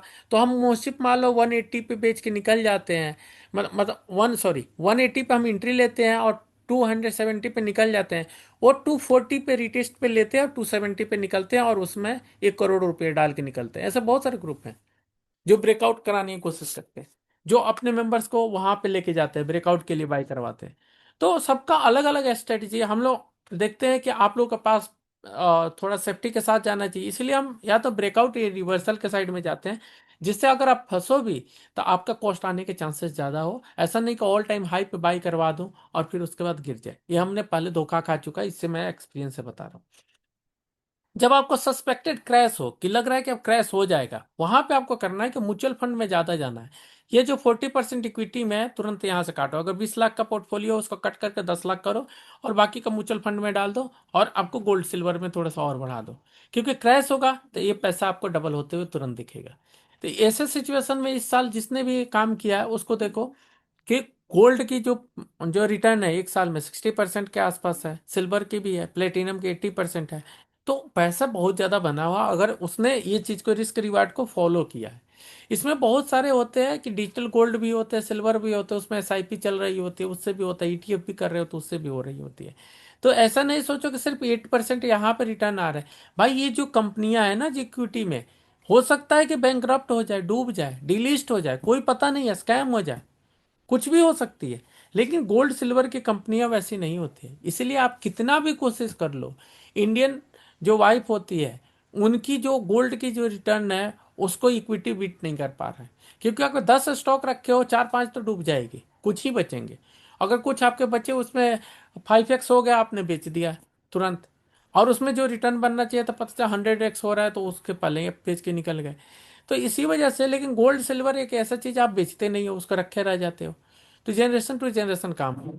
अगर मान लो कि ट्रम्प का दिमाग घुमा, इंडिया के ऊपर सेंशन लगा दिया जैसे रशिया के ऊपर लगा रखा है, रूबल का कोई वैल्यू नहीं रह गया, वैसे इंडिया पे लगा दे, डील नहीं कर पा रहा है, चलो इंडिया के ऊपर मैं इसकी इकोनॉमी बैन बैन कर देता हूँ, कि यहाँ के करेंसी बैन कर देता हूँ, यहाँ आप ट्रेड नहीं हो पाएगा, या तो डॉलर रखो या फिर आपका, जैसे ब्रिक्स वाले कंट्री को धमकी दे रहा था, उसके वजह से गोल्ड में इतनी बड़ी रैली आई थी, गोल्ड सिल्वर में।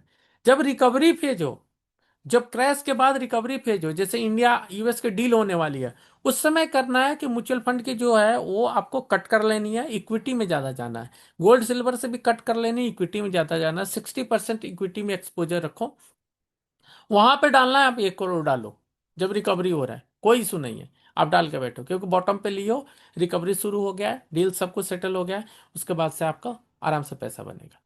तो ये सारी चीजें अगर थोड़ी सी सावधानी बरतोगे सब कुछ हो जाएगा। ये गलती अगर ये एलोकेशन लेके बैठ गए, अभी जो क्रैश वाली सिचुएशन है, तब तो आप गए, फिर तो आपका कोई नहीं बचा सकता, आपके पास एवरेज करने के लिए भी पैसा नहीं रहेगा।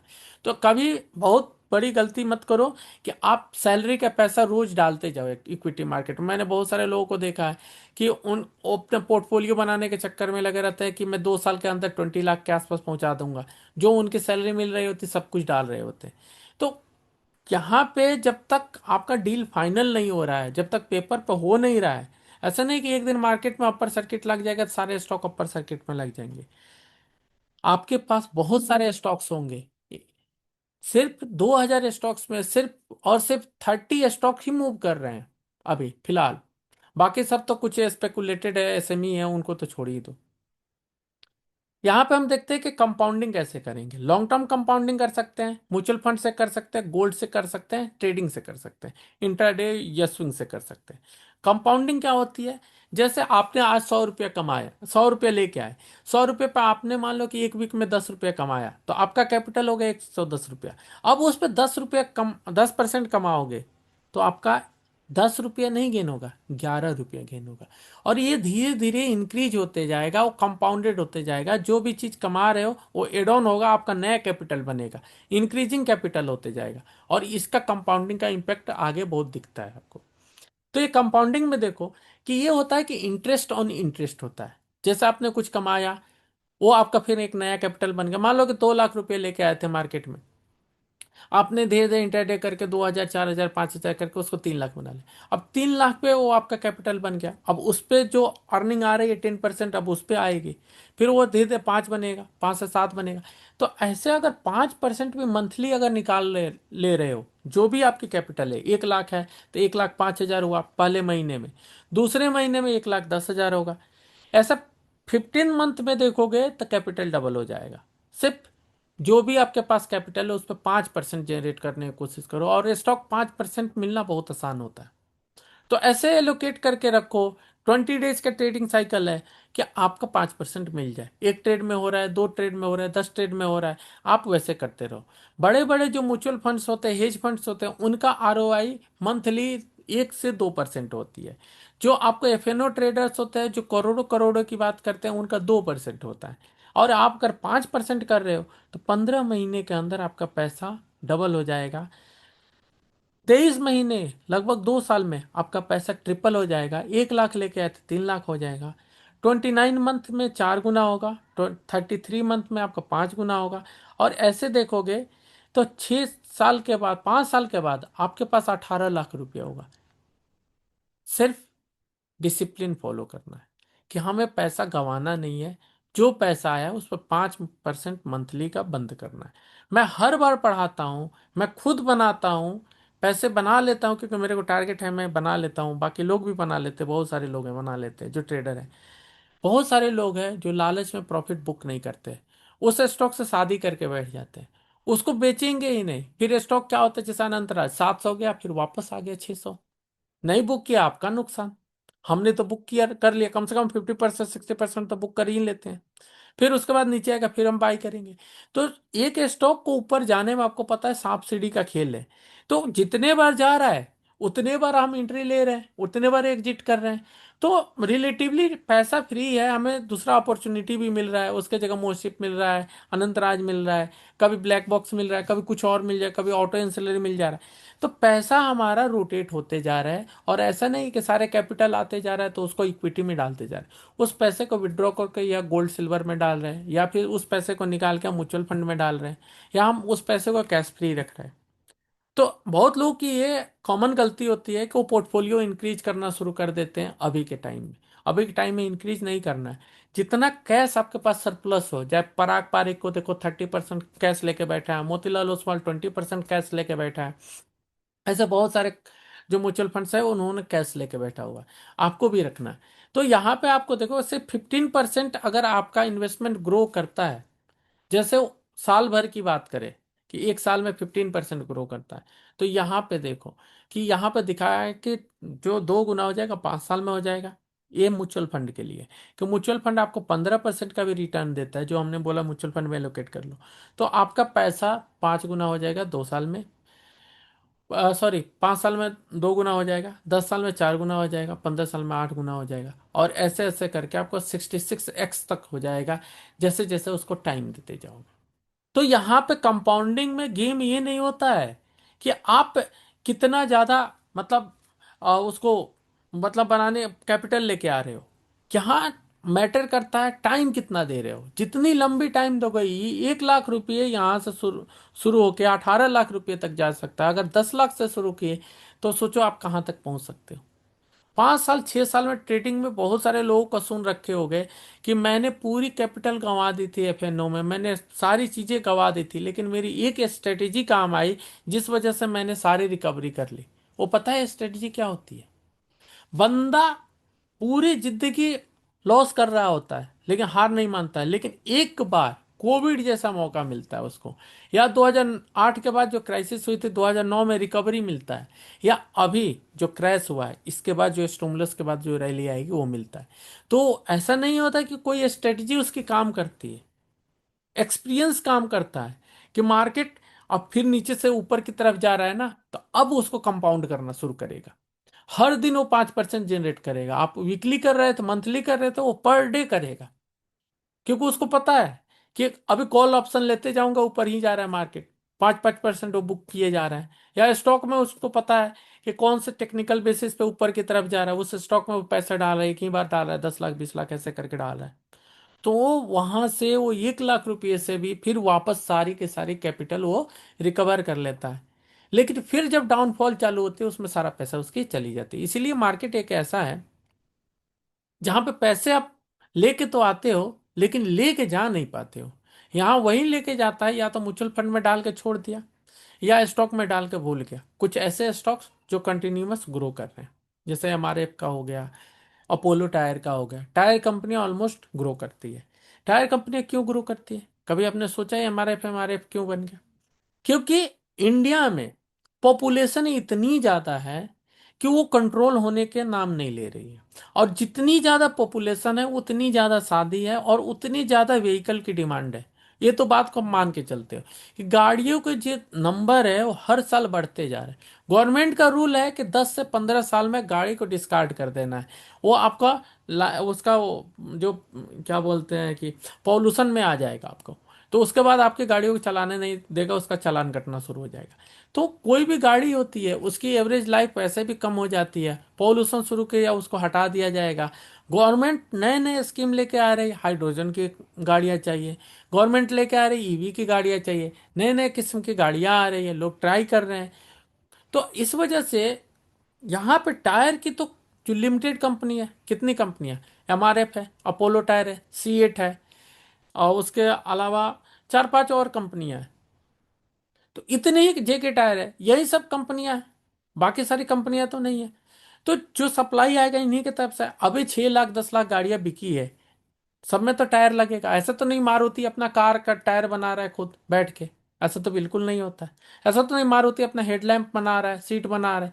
भाई सब अलग अलग कंपनियां बना बना के देती है। इसी वजह से देखोगे कि अगर आप 10 ऑटो एंसिलरी कंपनी खरीदते हो, उसमें से 6 से 7 जो कंपनियां होती है मल्टी बैगर बन जाती है। आप उठा के देख लो जितनी कंपनियां हैं, उनकी हिस्ट्री उठा के देखो ऑटो इंसुलरी की।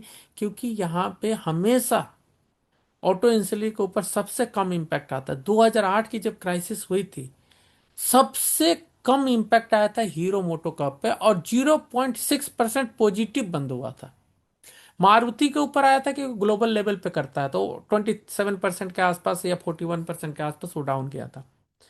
बाकी बड़े बड़े स्टॉक्स 90% डाउन हुए थे, वो मैं आपको ग्रुप में भेज दूंगा। मैंने सोचा नहीं आपको डराने के लिए मैं डालूं। 90% क्रैश हुए थे बड़े बड़े जितने भी स्टॉक्स हैं अपने यहाँ के निफ्टी के। लेकिन उस समय भी हीरो मोटो कप 0.6% पॉजिटिव। क्यों? क्योंकि डोमेस्टिक डिमांड, आपको पता है हीरो स्प्लेंडर कितनी बिकती है, वो उसको डिमांड को बचाए रखा जो डोमेस्टिक पे। वहीं ग्लोबल लेवल पे मारुति की वजह से प्रॉब्लम आई, और मारुति में वहां पे सेलअप आया था, वहां पे काफी ज्यादा प्रॉफिट बुकिंग आई थी, पैनिक आया था। तो ये चीज है कि अगर डोमेस्टिक बेस्ड ले रहे हो और आपको दिख रहा है कि हम यहाँ पे ग्रोथ आ सकती है, तो उस कंपनी को लेके रखो ऐसे इकोनॉमिक क्राइसिस में। यहां चार्ट काम नहीं आएगा, मैं लिख के दे रहा हूं, चार्ट काम नहीं आएगा। यहां सिर्फ और सिर्फ आपका विजन और जो पहले का एक्सपीरियंस है वही काम आएगा।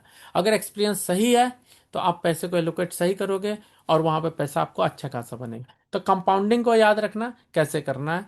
म्यूचुअल फंड से भी पैसा बन जाएगा, अगर आप डिसिप्लिन फॉलो करोगे इक्विटी से भी पैसा बन जाएगा। लालच पे कंट्रोल करो, कम प्रॉफिट जनरेट करो, डील हो जाएगा, उसके बाद डाल के छोड़ देना, सो जाना, 4 साल 5 साल तक कोई दिक्कत नहीं है।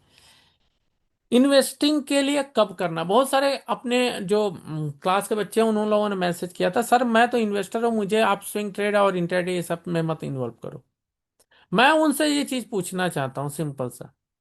आप ट्रम्प जैसे इंसान जो किसी कंपनी के ऊपर टैरिफ लगा दे, टेक्सटाइल पे लगाए टेक्सटाइल खत्म, फार्मा पे लगा दे फार्मा खत्म, आप ऐसे कौन से कंपनी ऐसा, कौन सा ऐसा जीनी का चिराग से निकाल लोगे जो आपको पता है कि कंपनी डूबने वाली नहीं है, और उसमें इन्वेस्ट करके बैठ जाओगे? आपको कैसे पता कि उसका मैनेजमेंट की डेथ नहीं हो सकती या कुछ उसमें कांड नहीं हो सकता? टाटा ग्रुप इतना ऊपर जा रहा था, बूमिंग चल रहा था, टाटा कैपिटल का आईपीओ लिस्ट हुआ, आपने देखा उसके हंस।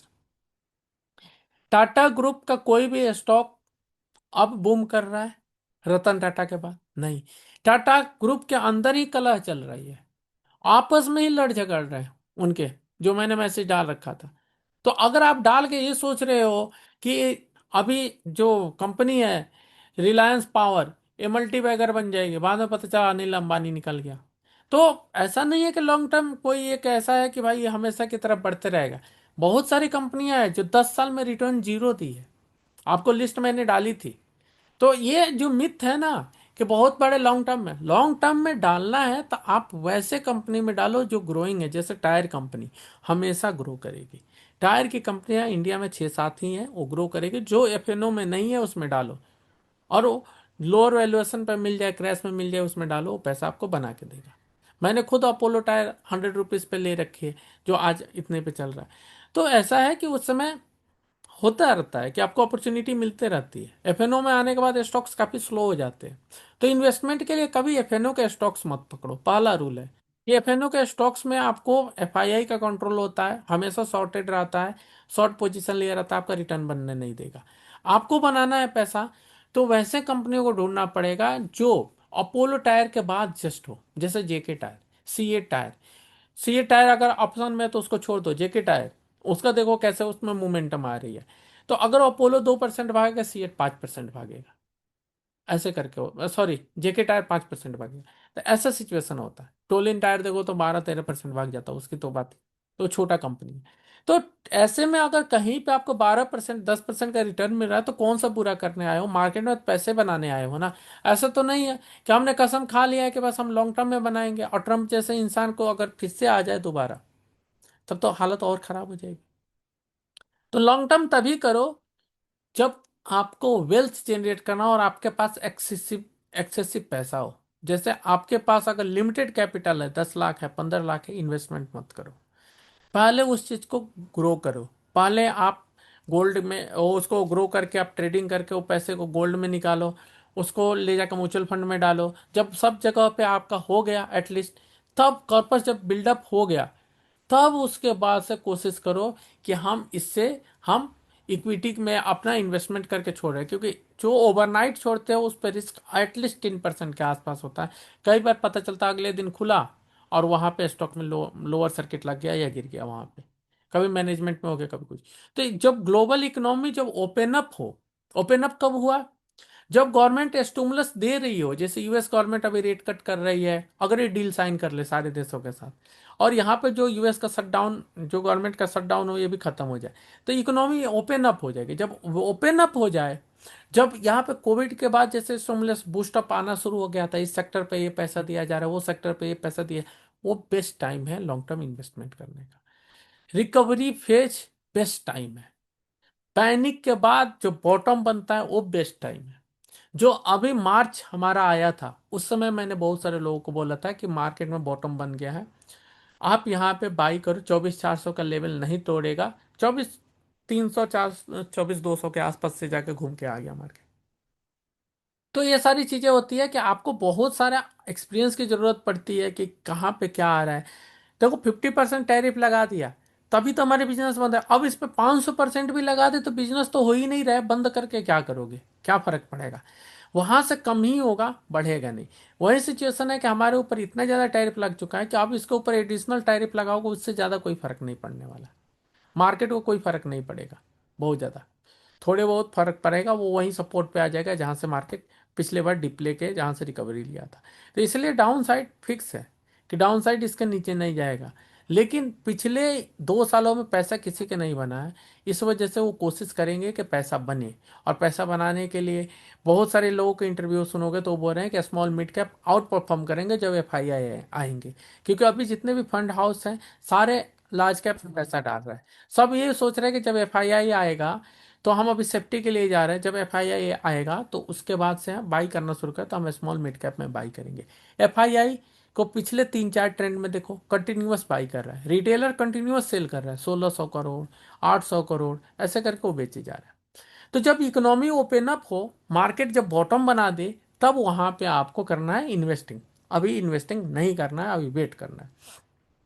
गवर्नमेंट जब स्टेबल हो, स्ट्रांग जीडीपी आउटलुक हो, तभी आपको करनी है। अगर इंडिया में कोई और गवर्नमेंट होती और अचानक से ट्रम्प बोलता है कि हमारे ऊपर से इतनी चीजें करनी है, आपके ऊपर इतना टैरिफ लगेगा, आप ये मेरे से डिफेंस कर दोगे, वो कर दोगे, ऐसे करके आपके ऊपर काफी मैनिपुलेट करता है, जैसे जापान का किया था। जापान में क्या हुआ कि जापान ने तो डील ले ली, वहां पे खुशी खुशी हो गया सब कुछ, लेकिन फिर वहां पे ऐसी प्रॉब्लम आई कि जिस वजह से जो जापान के जो पीएम है उनको रिजाइन देना पड़ गया। अब यही सोच सकते हो कि उन्होंने क्या डील किया था, ट्रम्प कैसे डील करता है। ट्रम्प डील करने के बाद बर्बाद करके रख देता है, हर किसी को बर्बाद कर देता है। तो इसी वजह से इतना मुश्किल हो रहा है डील करने में वहां पे। यहाँ पे अगर डील हो जाती है सारे देशों के साथ, तो हमारे जो ग्लोबल लेवल पे अभी तक सब कोई अपना बिजनेस को रोक के रखा है, वो अचानक से एक्सपेंशन शुरू हो गया। सबकी जीडीपी जो है अभी तक निगेटिव है या नॉर्म आपको फ्लैट चल रही है, वो सारा इकोनॉमी बढ़ना शुरू हो, जैसे इंडिया का 6.5 बोल रहा है, तो हो सकता है 8% के आसपास ग्रो कर जाए, क्योंकि सडन ऑर्डर आएगा।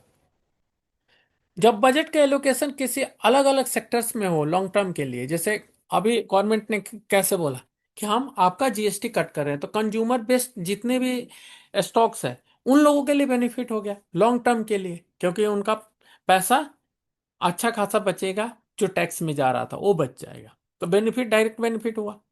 तो जिसमें आपको कंज्यूमर ड्यूरेबल्स दिखेगा, ऑटो एंसिलरी दिखेगा, उसका इलेक्ट्रॉनिक्स दिखेगा, साथ में रिटेलिंग सेगमेंट में था, उनके स्टॉक्स देखो फॉल कम हुआ, बाकी अदर स्टॉक्स देखो 60-70% के आसपास फॉल हुए। तो उन सारे स्टॉक्स पे ध्यान दो, जैसे गवर्नमेंट ने अलग अलग टाइम पे अलग अलग सेक्टर को बूस्ट किया था। जैसे 2008 के बाद जब हमारा जो क्रैश आया था, उस समय गवर्नमेंट ने किस सेक्टर पे बूस्ट किया था, जो पहले मैंने क्लास में बताया था। उस समय बूस्ट किया था इस पे आपको फाइनेंशियल पे। उस समय बहुत सारे बजाज फाइनेंस स्टॉक्स वहां पे आपको बहुत, वहां पर 3x 4x होते हुए दिखे थे। फिर उसके बाद ऐसा थोड़ा ना बजाज फाइनेंस हर साल डबल हो रहा है। बहुत लोग अभी पकड़ के बैठे हैं कि बजाज फाइनेंस डबल होगा, ट्रिपल होगा, हर साल डबल ट्रिपल होगा। अब तो बजाज फाइनेंस का कोई नाम नहीं लेता है, सच बताओ तो कोई नाम नहीं लेता टीवी पे भी, ये वाली हालत है। तो आप वैसे मत जाओ, आप देखो गवर्नमेंट फोकस का। उसके बाद गवर्नमेंट ने फोकस किस पे किया, डिफेंस के शेयर डबल हो गए। उसके बाद गवर्नमेंट ने फोकस रेलवे पे किया, रेलवे के शेयर 3x 4x हो गए थे। फिर बाद में कूल अप हो गया, जैसे उसने अपना ध्यान हटाया वहाँ आपका कैपेक्स कट किया। तो सब कुछ है कि गवर्नमेंट कहाँ पे ध्यान दे रही है उस पे जरूर ध्यान रखो, बजट का एलोकेशन कहाँ पे आ रहा है। अगर वो सेमीकंडक्टर देते हैं, सेमीकंडक्टर के स्टॉक्स देखो कैसे भाग जाएंगे, डेटा सेंटर पे दे दिया वो भाग जाएंगे। अगर वो फिर वापस रेलवे पे दे दिए तो रेलवे भाग जाएगा। तो ये सारी चीज़ों को आपको थोड़ा देखना है कि सेक्टर कहाँ पे वो ध्यान दे रहा है। अभी उसने ऑटो एंसिलरी पे ज़्यादा दिया, कंज्यूमर गुड्स पे ज़्यादा दिया है, वो सारे स्टॉक्स भागेंगे, क्योंकि सबका ध्यान उस पे है, रिजल्ट्स का वेट कर रहा है, रेटिंग का वेट कर रहा है। फॉरेक्स रिजर्व्स अगर हमारे इंक्रीज कर रहा है, फॉरेन एक्सचेंज रिजर्व, हमारे पास गोल्ड बढ़ रहा है, ये सारी चीजें, एफडीआई के इन्वेस्टमेंट बढ़ रहा है, तो हम लॉन्ग टर्म जाएंगे। अगर हमारा डिक्रीज हो रहा है, एफआईआई बेच के जा रहा है, तो हम लॉन्ग टर्म नहीं जाएंगे, क्योंकि फॉरेन एक्सचेंज जो हमारा रिजर्व वो कम होते जा रहा है हमारे लिए। फॉरेन का जो इन्वेस्टमेंट आ रहा था अगर वो कम होके आ रहा है, तो हम नहीं जाएंगे, हम लॉन्ग टर्म के लिए बिल्कुल नहीं जाएंगे, अट्रैक्टिव नहीं है। तो ये चीज़ है, ये कंडीशन होगा तभी करेंगे, ऐसे नहीं कि बस बहसबाजी कर लिया कि सर मैं तो लॉन्ग टर्म इन्वेस्टर हूँ मुझे तो करना ही है। ऐसा मत करो, नुकसान आपका होगा, हमारा नहीं होगा। कंपनी के पास अगर सरप्लस कैश है और कैपेक्स की प्लानिंग कर रही है, जब कंपनियां कैपेक्स की प्लान, अभी क्या कर रहे हैं कंपनियां, आपने नोटिस किया, कंपनियां के प्रमोटर कंटिन्यूअस 80,000 करोड़ बेच चुके हैं, अपना स्टेक बेचे जा रहे हैं। कभी कोई आता है कंपनी 18%, कोई 10%, कोई कुछ बेच के जाता है, कभी पोली कैप बेचता है, कोई कुछ बेच के चला जाता है अपना स्टॉक। तो क्यों बेच रहे हैं, कंपनी का प्रोमोटर सोच रहे हैं इससे अच्छा वैल्यूएशन तो मुझे अब नहीं मिलेगा फ्यूचर में, अभी बेच के कैश रख लो। तो इसी वजह से कंपनी के पास अगर सरप्लस दिख रहा है और कैपेक्स प्लानिंग कर रही है, तभी आप लेना है। और समझ जाना है कि सारी कंपनियां कैपेक्स प्लानिंग कर रही है, हाँ इकोनॉमी में ग्रो आने वाला है, तो हम लॉन्ग टर्म के लिए जा सकते हैं। इसके बाद अफोर्डेबिलिटी साइन दिखना चाहिए। जो अफोर्डेबिलिटी साइन कैसे होती है, हमारा जीएसटी का जो रिटर्न होता है, जैसे जीएसटी का आया, जितना ज़्यादा कंज्यूमर बाई करेगा जीएसटी उतना हाई पे करेगा। अगर जीएसटी में आपको दिख रहा है 10%, 20%, 30% का ग्रोथ आ रहा है, तो आप समझ लेना कि हाँ भाई सामान की बिक्री हो रही है और आ रहा है। साथ में आपको रिपोर्ट्स भी आता है कि कंज्यूमर्स ने किस टाइप के चीज़ों को खरीदा है। तो फिर उन सारे, ऐसा नहीं कि कम कंज्यूमर ड्यूरेबल्स जीएसटी रिलेटेड से वो चीज़ों को खरीदा है, आप पेपर का स्टॉक खरीदने बैठ जाओ कि सर वो भी तो चलेगा ना, फर्टिलाइजर का चलेगा ना सर, वो क्यों नहीं चलेगा, चार्ट पे तो मुझे अच्छा लग रहा है। तो आप बेवकूफ़ हो, गलती कर रहे हो सकता है कि 2-4% चले जाए, मल्टीबैगर रिटर्न या लॉन्ग टर्म में वो नहीं देगा, क्योंकि गवर्नमेंट का ध्यान जहाँ पे कंज्यूमर जहाँ बाई कर रहा है वहाँ पे जाओ। सिंपल सा चीज़ है, डिमांड को फॉलो करोगे तो बढ़ोगे, अगर डिमांड के अगेंस्ट जाओगे, अपने से कुछ नया बनाने की कोशिश करोगे, आप डूबोगे। अगर आप सोचते हो बजाज फाइनेंस जो 2008 से लेके 2020 तक 19 तक रैली किया, 2000 हर क्रैश के बाद वो रैली कर जाता है, तो वापस खरीद लोगे, बन जाएगा? नहीं बनेगा। बजाज फाइनेंस फिर से चलेगा जब क्रैश के बाद गवर्नमेंट एक्सेसिव लोन देने के लिए सबको पैसा देना शुरू करेगा, सारी कंपनियों को लोन की जरूरत पड़ेगी, सरकारी बैंक्स पूरा नहीं कर पाएंगे तो प्राइवेट जो एनबीएफसी उनके तरफ जाएंगे, तो फिर एनबीएफसी का भी ग्रोथ होना शुरू हो जाएगा। इस चीज को समझना है। हर बार जो क्रैश आता है, बड़े बड़े बबल क्रैश आते हैं, उसके बाद जितने एनबीएफसी है सारे शॉर्ट टर्म में तुरंत रैली करते हैं। एक क्लास में नहीं होगा, बहुत सारे क्लास लगेंगे सारी चीजों को समझाने के लिए। यूएस का जो हाउसिंग का जो मार्केट है, अब देख लेते हैं सिचुएशन क्या है। ये हम लॉन्ग टर्म की बात कर रहे थे, अब हम इसको डेटा से वेरीफाई। यूएस का देखो हाउसिंग मार्केट रेड अलर्ट बता रहा है। वहां हाउसिंग की हाउस की जो सेल्स है वो कोलैप्स हो रही है रिकॉर्ड लेवल पे, और इतना ज्यादा हो रही है कि अभी तक ऐसा कोई भी हुआ नहीं है, घर ही नहीं बिक रहे। ये वाली सिचुएशन है, परचेजिंग पावर खत्म। अब आप बोलो सर रियल एस्टेट के जो शेयर है उसको मैं खरीद लेता हूँ, तो फिर आप बेवकूफ हो। सिंपल सी बात है, यूएस में जो प्रॉब्लम आ रही है, इंडिया वाले सुनेंगे, इंडिया में भी सेल ऑफ आएगा कि भाई हाउसिंग का वहाँ क्राइसिस हो रहा है। 2008 में भी सेम चीज हुआ था, तो हो सकता है। तो इसीलिए आप ये मत करो कि यूएस में अगर हाउसिंग में क्राइसिस आ रहा है तो आप हाउसिंग के शेयर मत करो, एनबीसीसी मत खरीद लो, हुडको मत खरीद लो, ये सब जाके मत खरीद लो। आपको वेट करना है, रिपल इम्पैक्ट इंडिया पे भी आ सकता है। हो सकता है कि यहाँ से लोड़ा प्रेस्टीज ये सब चीज़ें वहाँ भी प्रोजेक्ट करती हो, तो वहाँ पे भी इनके प्रोजेक्ट पड़े हो, नहीं बिक रहे हो, लॉसेस हो जाएंगे। लोन ले रखे हो, चुकता करने के लिए इंडिया में प्रोजेक्ट है, उनको या तो यहाँ से बेच के जाना पड़ेगा या वहाँ पे भरना पड़ेगा, क्योंकि यूएस में बहुत स्ट्रिक्ट रूल है। तो यहाँ पे दिख रहा है कि इकोनॉमी वहाँ पे ग्रो नहीं कर रही है, ग्लोबल लेवल पे यूएस की इकोनॉमी ग्रो नहीं कर रही है, यहाँ पे इम्पैक्ट हो रही है। इन्फ्लेशन लोअर आया है, इकोनॉमिस्ट ने बोला, लेकिन अमेरिकन को देखोगे अभी भी जो प्राइस वहां पे इंक्रीज हो रहा है, फूड का, हाउसिंग का, इंश्योरेंस का, जिसकी वजह से खरीद ही नहीं पा रहे, ये तो प्राइस इंक्रीज हो रही है। मतलब वहां पे ऐसा है कि जो डेटा है वो मैनिपुलेट होके आ रहा है, और वहां पे आप सोच रहे हो कि फूड, हाउसिंग, इंश्योरेंस, ये सारी चीजें बिक ही नहीं रही है। अगर बिक नहीं रही है तो इंडियन अगर वहां पे कोई बिजनेस कर रखा होगा, अगर मान लो यहाँ से फूड सप्लाई करता है, वहां पे फूड लोग खरीद ही नहीं रहा है क्योंकि प्राइस बहुत ज़्यादा है, तो फूड सप्लायर का जो भी यहाँ के इंडियन स्टॉक्स होंगे जो वहाँ सप्लाई करते हैं, उनका सामान बिक नहीं रहा होगा। हाउसिंग जो सब कर रहे होंगे वो भी नहीं बिक रहा होगा, इंश्योरेंस जो दे रहे होंगे उनको भी नहीं बिक रहा होगा। तो ये सारी चीज़ें हैं कि आपको समझना है कि वहाँ कौन कौन सी चीज़ें नहीं बिक रही है, और हम क्या वो चीज़ को सप्लाई करते हैं, अगर करते हैं तो हमारी उन सारे सेक्टर पर नुकसान होगा। और दूसरी बात, इकोनॉमी तो खुल नहीं रही है, ये तो इकोनॉमी कोलैप्स हो रही है। ऐसे में लॉन्ग टर्म जाने की सोच क्यों रहे हो? लॉन्ग टर्म तो करना ही नहीं है। यहाँ पे हाउसिंग की प्रॉब्लम हो रही है, यहाँ पे फूड, इंश्योरेंस, सबकी प्रॉब्लम आ रही है। इन्फ्लेशन का डाटा आपको ऊपर से साफ दिखने को मिल रहा है, साफ सुथरा है, कोई दिक्कत नहीं है। यहाँ पे क्रेडिट रेटिंग की भी बात कर लेते हैं। क्रेडिट रेटिंग जो यूएस के तो बड़े बोल रहे हैं, जेपी मॉर्गन बाकी सारे चीज ऊपर जाएगी, लेकिन क्रेडिट रेटिंग जो आई है उसने डाउनग्रेड कर दिया है यहाँ पे। और यहाँ पे जो पब्लिक फाइनेंसेस है वो वर्सन हो रहा है यहाँ पे, और यहाँ पे हाई डेफिसिट हो रहा है फेडरल रिजर्व के बाद, उन्होंने लोन पे कर्जे लिए जा रहे हैं। ऐसा सिचुएशन में आपको लग रहा है कि एक भी क्राइटेरिया इसमें से फुलफिल हो रही है, फिर तो इसमें बात करने वाली बात ही नहीं है कि ये लॉन्ग टर्म के लिए अभी जाने का टाइम नहीं। लॉन्ग टर्म नहीं जाना है, लॉन्ग टर्म बिल्कुल नहीं जाना। इसके बाद हम और डेटा वेरीफाई करेंगे कि क्या स्टॉक्स में दिखते हैं। 2000 एनएससी स्टॉक्स है, जिसमें से 30 स्टॉक्स है जो मार्केट में 1500 पॉइंट की रैली हुई थी नीचे से, सिर्फ 20% का रिटर्न, 20% का रिटर्न सिर्फ 30 स्टॉक्स ने दिया है एनएससी के 2000 लिस्टेड स्टॉक्स में। कितनी बुरी सिचुएशन है वो समझ रहे हो। बायर क्या यहाँ पे इंटरेस्टेड है? नहीं। जिन स्टॉक्स में आप बाई कर रहे हो, जिसमें आप कोई ग्रुप बाई कर रहा है, वो ग्रीन है। डीआई हाथ छोड़ रखा है, एफआईए तो बेचे जा रहा है, रिटेलर जिसके कॉस्ट पे आ रहा है वो बेच रहा है। ऐसे सिचुएशन में जो स्मॉल कैप की बात करें, मिड कैप की बात करें, किसी चीज की बात करें जहां पे बॉटम बन गया, मार्केट ने ऑल टाइम हाई लगा दिया, उसके बाद भी नहीं जा रहा है। सिर्फ 2000 में से 30 स्टॉक 20% मुश्किल से रिटर्न दे रहे हैं, वो भी ऑल टाइम हाई के आसपास जाके मार्केट में। तो भाई इससे तो लानत है। ऐसे में तो आप सोच रहे हो कि मार्केट एकदम बूम कर जाएगा, बुल फेज में है, ये सारी चीज ये गलत है। ये इन्वेस्ट लॉन्ग टर्म इन्वेस्टमेंट के क्राइटेरिया बिल्कुल फुलफिल नहीं हो रही है। Tariff can't slow India growth, ये बोल रहा है कि ठीक है, नहीं ग्रोथ को रोक नहीं सकता है।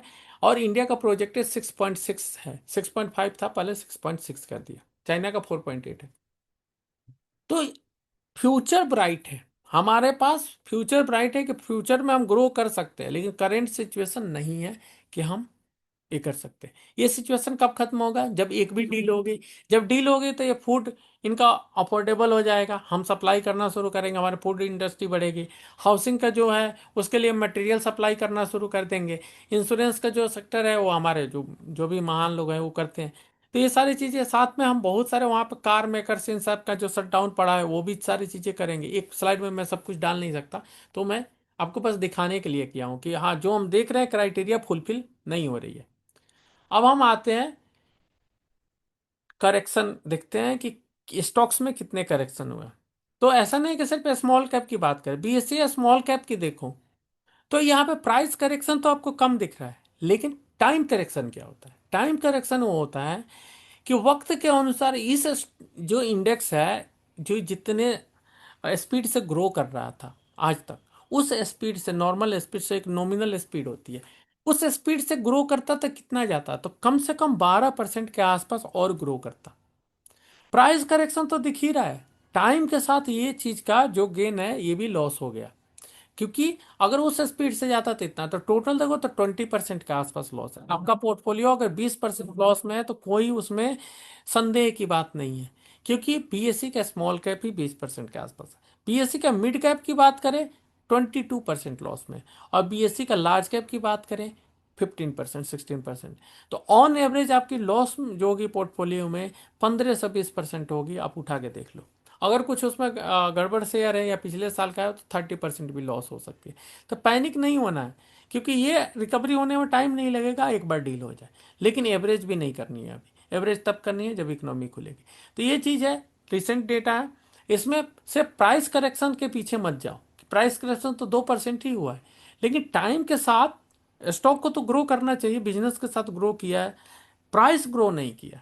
प्राइस ग्रो न करने की वजह से जो उसका प्राइस जो टाइम करेक्शन है, टाइम करेक्शन काफ़ी ज़्यादा इम्पैक्ट डालता है। तो अगले साल इसका अच्छा खासा रिटर्न आएगा अगर सब कुछ सब नॉर्मल हो जाता है। गोल्ड की इन्वेस्टिंग की बात करें तो इसमें देखो, जब मार्केट में बबल होता है, ओवर हीटेड होता है, वार होता है, fear is friend of gold. जब भी फियर हो तो गोल्ड अप लो।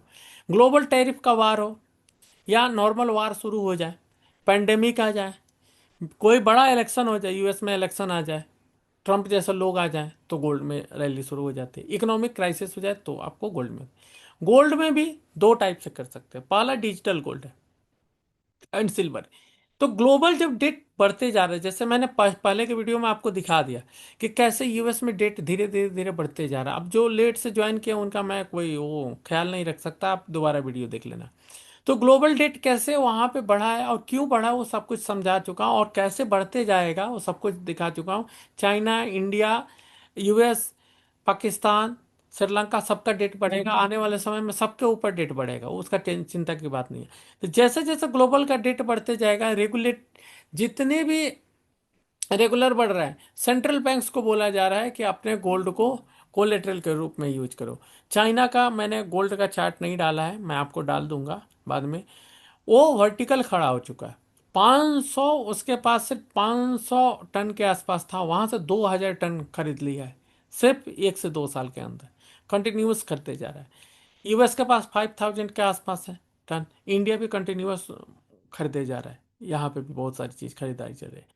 साथ में आरबीआई ने रिसेंट अप्रूवल दिया है कि अप्रैल के बाद सिल्वर को जो कोलेटरल के रूप में यूज किया जाएगा। कभी भी लोन लेने जा रहे हो तो अभी तक मुथूट फाइनेंस में गोल्ड लोन मिल रहा था, सिल्वर लोन भी मिलेगा आने वाले समय में। सिल्वर का बहुत जगहों पे यूज हो रहा है। आपको सर्किट्स में जितने भी आपको प्रिंटेड सर्किट्स होते हैं, बोर्ड्स, उसके बाद ईवी में, चिप्स में। अब क्यों होता है उसका रीजन मैं बताता हूँ। सिल्वर काफी अच्छा कंडक्टर है आपका इलेक्ट्रिसिटी का। और जो पहले आप कोई भी लैपटॉप चलाते थे उसके अंदर जो सोल्डिंग वगैरह सारी चीजें किया जाता, सर्किट में डाला जाता था, तो कॉपर या बाकी सारी चीज को मिक्स करके वो डाल देते थे, एलओए को डाल देते थे, जिस वजह से आपका जो कंप्यूटर है काफी हीट हो जाता था, मोबाइल हीट हो जाता था। अब उसके जगह सब जगह सिल्वर यूज किया जाता है। सिल्वर यूज करने की वजह से करंट इजीली पास करता है, हीटिंग इफेक्ट कम देता है।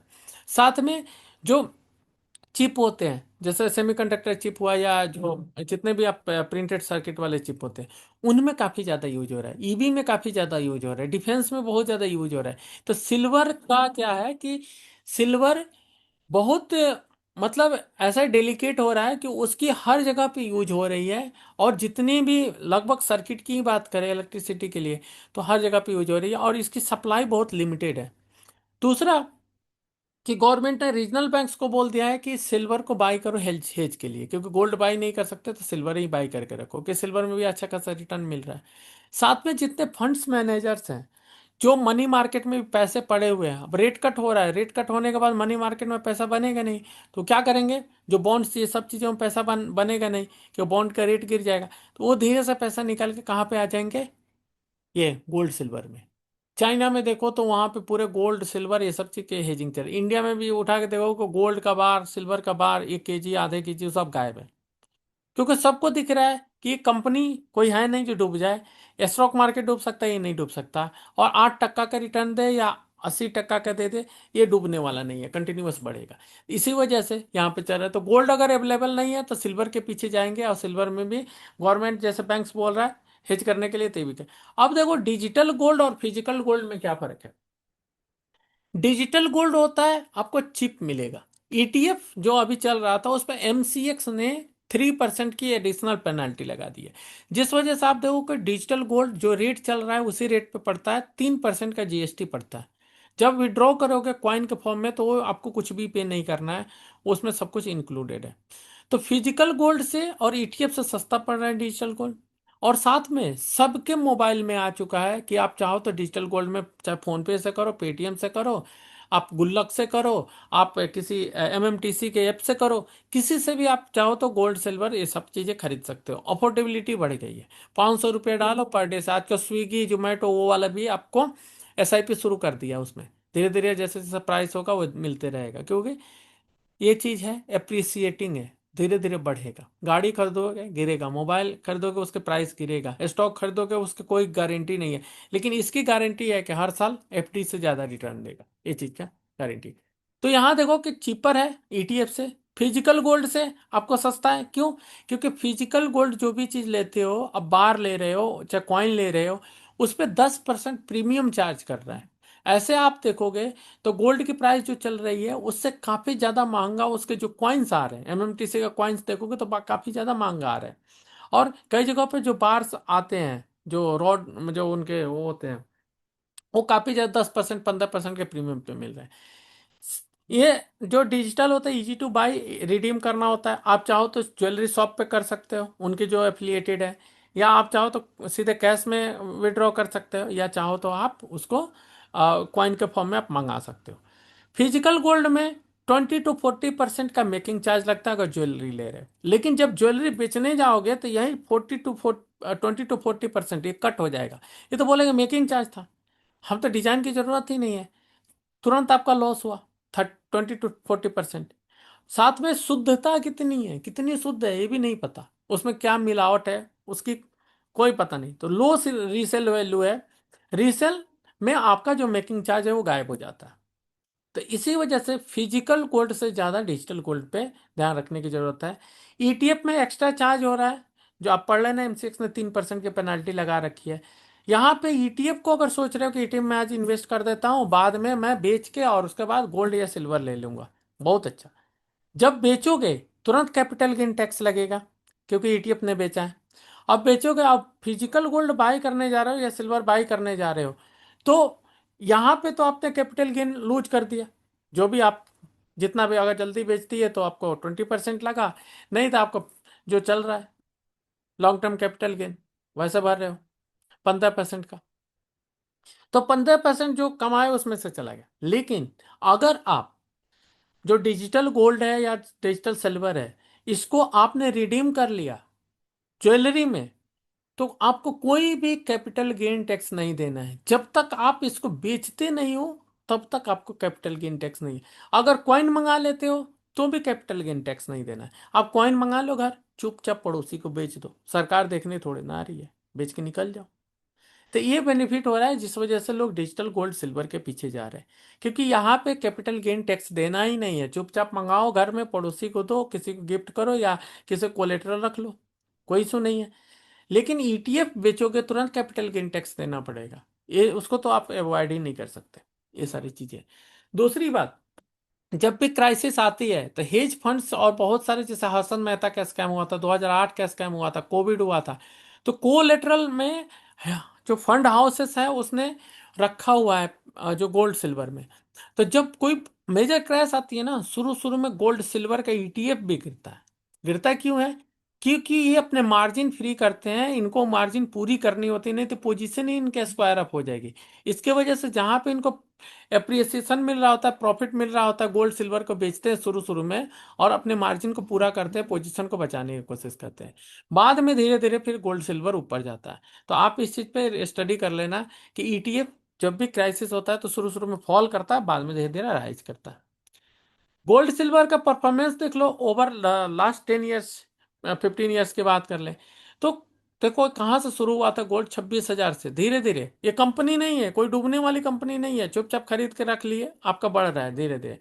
देखो कहाँ तक आ चुका है। आपको रिटर्न क्या मिला? आपकी निफ्टी की कंपनी ग्रो करेगी नहीं करेगी, इंडसइंड बैंक बनेगी क्या बनेगी नहीं पता। 10 साल में रिटर्न बहुत सारे जो निफ्टी कंपनियों का जीरो है, एशियन पेंट उसका रियल एग्जांपल है। ऐसे में आपका बनेगा नहीं बनेगा कोई पता नहीं। लेकिन गोल्ड में आपका पैसा देखो यहां से कितना टाइम्स हो गया, 5 टाइम्स हो चुका है, 4 टाइम्स 5 टाइम्स हो गया। तो क्यों नहीं गोल्ड सिल्वर के पीछे लोग रहेंगे? सिल्वर की भी बात देखो तो यहाँ भी 5 टाइम्स के आसपास हो चुका है। तो इसी वजह से गोल्ड सिल्वर कोई कंपनी नहीं हो जो डिफॉल्ट हो रहा है, बंद हो रहा है, कोलैप्स हो रहा है, क्राइसिस हो रहा है या इसको डिलीस्ट कर दिया जाएगा। ये एक ऐसा एसेट है जो बढ़ते रहता है। इसी वजह से मैंने बताया कि गोल्ड सिल्वर में भी पैसा डाल दोगे धीरे धीरे कंपाउंडिंग बढ़ते रहेगा। पहले 26,383 के चल रहा, 43 का चल रहा था, उस पे अगले साल मान लो कि 5% 10% बढ़ा प्राइस, फिर उसके प्राइस के ऊपर, तो ये नया प्राइस आता आ जा रहा है। 10% भी बढ़ा ना, 8% भी बढ़ा, तो नए प्राइस पे बढ़ रहा है। 31,000 पे 8%, फिर 35,000 पे 8%, बेस प्राइस ऊपर की तरफ शिफ्ट होते जा रहा है। इसी वजह से एक बार भी इतने साल में क्रैश आया तो वहां पे पैसा तुरंत आपका डबल ट्रिपल होते हुए दिखेगा। तो इसीलिए आपको गोल्ड सिल्वर में भी आपको करके चलना। अब आपको इन्वेस्ट कब करना है? शॉर्ट टर्म में। शॉर्ट टर्म में तब करना है जब आपको सप्लाई पता है कि सप्लाई काफी प्रॉब्लम अभी चल रही है, सप्लाई की, जैसे यूएस में काफी प्रॉब्लम चल रही है सप्लाई की। अब अचानक से हो कि डील हो गया हमारा, तो हम क्या करेंगे? तुरंत लगे कि रिवर्सिबल कॉज आने वाला है, इंडिया यूएस का डील होने वाला है, ये ऐसा होने वाला है कोई चीज का, या जीएसटी का कट आ गया, तो वहां पे लग रहा है कि हाँ तुरंत कंज्यूमर बाई करेगा, अभी कुछ दिन से गाड़ी बिक नहीं रही थी। तो ये हमारे शॉर्ट टर्म के लिए बन जाता है कि सप्लाई डिमांड का जो मिसमैच है, और हमें पता है कि कुछ दिन में रिवर्सिबल हो जाएगा। जैसे लोग गाड़ियां खरीद नहीं रहते, क्यों नहीं खरीद रहे थे? क्योंकि जीएसटी कट होने वाला, तो हमें पता है कट होगा उसके बाद भागेगा तुरंत, तुरंत स्टॉक्स भागेंगे। तो यहाँ पे क्या बन रहा था? Short term trade. Long term trade के लिए नहीं था, शॉर्ट टर्म ट्रेड था, वहां कर सकते। प्रॉफिट बुक कर लिए, उसके बाद लॉन्ग टर्म के लिए छोड़ सकते हैं, क्योंकि लॉन्ग टर्म इम्पैक्ट आएगा। जैसे यूएस का जो रिवर्सेबल वहां का प्रॉब्लम खत्म हो जाएगा, ऑटो इंसुलियम वहां सप्लाई करना शुरू कर देंगे, तो लॉन्ग टर्म भी पैसा बनेगा। लेकिन शॉर्ट टर्म ट्रेड के लिए पहला कंडीशन होता है कि ऐसा सप्लाई डिमांड जो इशू जिसमें रिवर्सिबल कॉज हो, कि तुरंत रिवर्स हो जाए, कि ये प्रॉब्लम हटाएगा गवर्नमेंट, ये चीज का बैन हटाएगा, या गवर्नमेंट ने स्टिमुलस दिया या जीएसटी कट किया, लोग बाई नहीं करे, बाई करेंगे तुरंत भागेगा, ऐसा चीज। या फेस्टिव का कोई सीजन आने वाला है, हमें पता है कुछ दिन में अभी बिक नहीं रहा है, तुरंत अभी बिक्री शुरू हो जाएगा, तो ये हमारे शॉर्ट टर्म के ट्रेड है। अब वहां पे डाल के लॉन्ग टर्म के लिए बैठ जाओगे तो फिर वहां पे प्रॉब्लम हो जाएगी। तो इसीलिए फेस्टिव आ रहा है तो फेस्टिवल सीजन तक आया, दिवाली आया, बेच के निकलो, काम खत्म करो। गवर्नमेंट मीट डिमांड को मीट करने के लिए कुछ कर रही है, जैसे भी जीएसटी कट किया तो कंज्यूमर ड्यूरेबल्स जितने था आदित्य विजन सारे भागे थे, फिर वापस थोड़े थोड़े गिर गए। तो यह है कि हमें शॉर्ट टर्म ट्रेड था, ये चीज को आप समझिए, गवर्नमेंट ने फोकस किया, हमने भी फोकस किया। इवेंट इंड्यूस्ड पॉजिटिव इन्फ्लो, जैसे बजट इलेक्शन आ रहा है, तो अगर कुछ आ रहा है तो उस पर कर सकते हैं। अगर जैसे इवेंट इंड्यूस में सेमीकंडक्टर था, सेमीकंडक्टर में मोस्चिप पे आया, डेटा सेंटर पे आया, तो ऐसे सिचुएशन में हम क्या करेंगे कि जैसे आया इवेंट, तो इवेंट से पहले लोड करेंगे, इवेंट होगा उसके बाद बेच के निकल जाएंगे। जैसे इंडिया में सेमिकॉन हुआ था, हमने मोहसिप खरीदा, बहुत सारे स्टॉक्स खरीदे थे, एसएम टेक खरीदा था, बहुत सारे, सारे के सारे 50% के आसपास, 60% रिटर्न दिए हमने बेच के। उसके बाद क्या लगा, वहां से स्टॉक 600 चला जाएगा, 400 चला जाएगा, नहीं गया ना, वहीं पर रुक गया। तो ये है कि शॉर्ट टर्म ट्रेड था, उसको लॉन्ग टर्म के लिए जमा करके बहुत ज्यादा रखना नहीं था, 50% 60% बेच दो, जो बचा आपका लोअर प्राइस पे चुपचाप रखो। तो ये चीज है। ग्लोबल आउटलुक आपको निगेटिव है, लेकिन डोमेस्टिक अगर पॉजिटिव है तो हमारा शॉर्ट टर्म ट्रेड बनता है। अगर ग्लोबल भी पॉजिटिव है और हमारा डोमेस्टिक भी पॉजिटिव है, दोनों पॉजिटिव है, तो लॉन्ग टर्म बनता है, शॉर्ट टर्म फिर नहीं करेंगे। यहाँ पे अभी ग्लोबल में देखो ट्रम्प बाबू बैठे हुए हैं, वो तो हमारी बजा बजाए हुए हैं, डोमेस्टिक हमारा ठीक है, तो हम डोमेस्टिक वाले में किस में कर रहे हैं, हम ऑटो एंसिलरी में कर रहे हैं, या कंज्यूमर ड्यूरेबल्स में कर रहे हैं, या डेटा सेंटर में कर रहे हैं, या सेमीकंडक्टर जो चीज़ें मिलती है उसी में अपनी ज़िंदगी काट रहे हैं, डोमेस्टिक बेस्ड में। लेकिन अगर ग्लोबल लेवल पे आ जाएगा तो हम आईटी में कूद जाएंगे, बहुत सारे स्टॉक्स हैं उसमें कूद जाएंगे, एक्सपोर्ट वाले सिम्स में कूद जाएंगे, टेक्सटाइल में कूद जाएंगे। लेकिन अभी ग्लोबल आउटलुक खराब है तो हम डोमेस्टिक बेस्ड में जाएंगे। तो ये शॉर्ट टर्म का था। अनस्टेबल सिचुएशन है वर्ल्ड इकोनॉमी का, मान लो पाकिस्तान क्रैश हो रहा है, श्रीलंका क्रैश हो रहा है, फ्रांस क्रैश हो रहा है, यूएस क्रैश हो रहा है, तो हम शॉर्ट टर्म में जाएंगे, पैसे रोटेट करेंगे, 2 दिन देखेंगे, मूव किया तो किया, तीसरे दिन बेच के निकल जाएंगे कि नहीं निकला, कोई बात नहीं, कोई और ट्रेड ढूंढ लेते हैं। तो वर्ल्ड इकोनॉमी खराब हो तो हम शॉर्ट टर्म जाएंगे।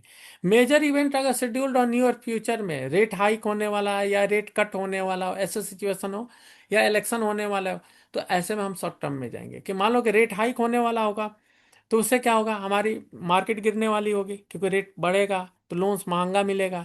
इलेक्शन आने वाला होगा, तो जैसे बीजेपी का इलेक्शन चल रहा था, तुरंत मार्केट क्रैश हो गया, जो एग्जिट पोल पे काम करती है। तो ऐसे में हम शॉर्ट टर्म में जाएंगे, लॉन्ग टर्म में नहीं जाएंगे। नहीं तो पैसे डाल के बैठे, पता चला बीजेपी हार गई, ले बिहार में इलेक्शन चल रहा है, इलेक्शन में हार गई।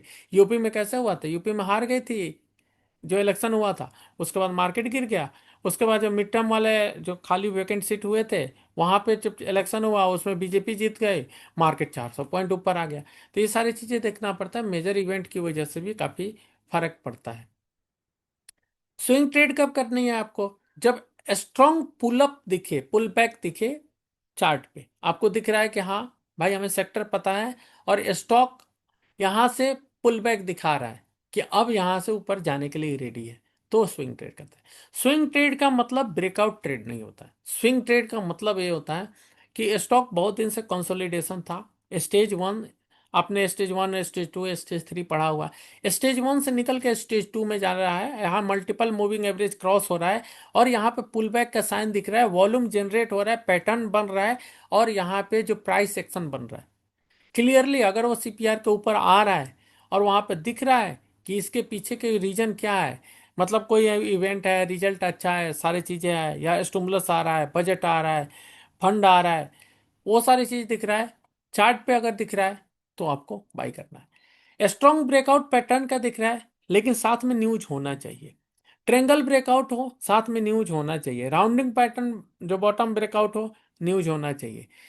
इंडो फार्म इतनी बार से राउंडिंग पैटर्न ब्रेकआउट देने की कोशिश कर रहा है, कई बार कपर हैंडल देने की कोशिश करता है, लेकिन ब्रेकआउट क्यों नहीं होता है, क्योंकि कंपनी के तरफ से कोई अनाउंसमेंट नहीं है। जिस दिन कंपनी की तरफ से अनाउंसमेंट आ जाएगा कि हमने दिसंबर में जो कैपेक्स की बातें की थी, नया यूनिट लगाने के बाद वो यूनिट चालू हो गया, उसी दिन ब्रेकआउट होगा। उससे पहले आप लाख कोशिश कर लो, वो रिजेक्ट हो जाएगा, प्रीवियस हाई से जाएगा, टच होगा। तो हमारा टारगेट क्या होगा, जो प्रीवियस हाई है जहां से रिजेक्ट हो रहा है वहीं पर हम बेचेंगे, नीचे आएगा हम वापस कर देंगे, सिंपल लॉजिक। नीचे खरीदेंगे, मूविंग एवरेज का सपोर्ट पे खरीदेंगे, या जो सपोर्ट है स्ट्रॉन्ग सपोर्ट पे खरीदेंगे, इवेंट है आगे ट्रिकल करते रहेगा, जैसे कोई न्यूज आएगा ऊपर जाएगा, जैसे फिर वहां रेजिस्टेंस से, क्योंकि ब्रेकआउट तो होने वाला है नहीं। ये सारी चीज को ध्यान में रखना।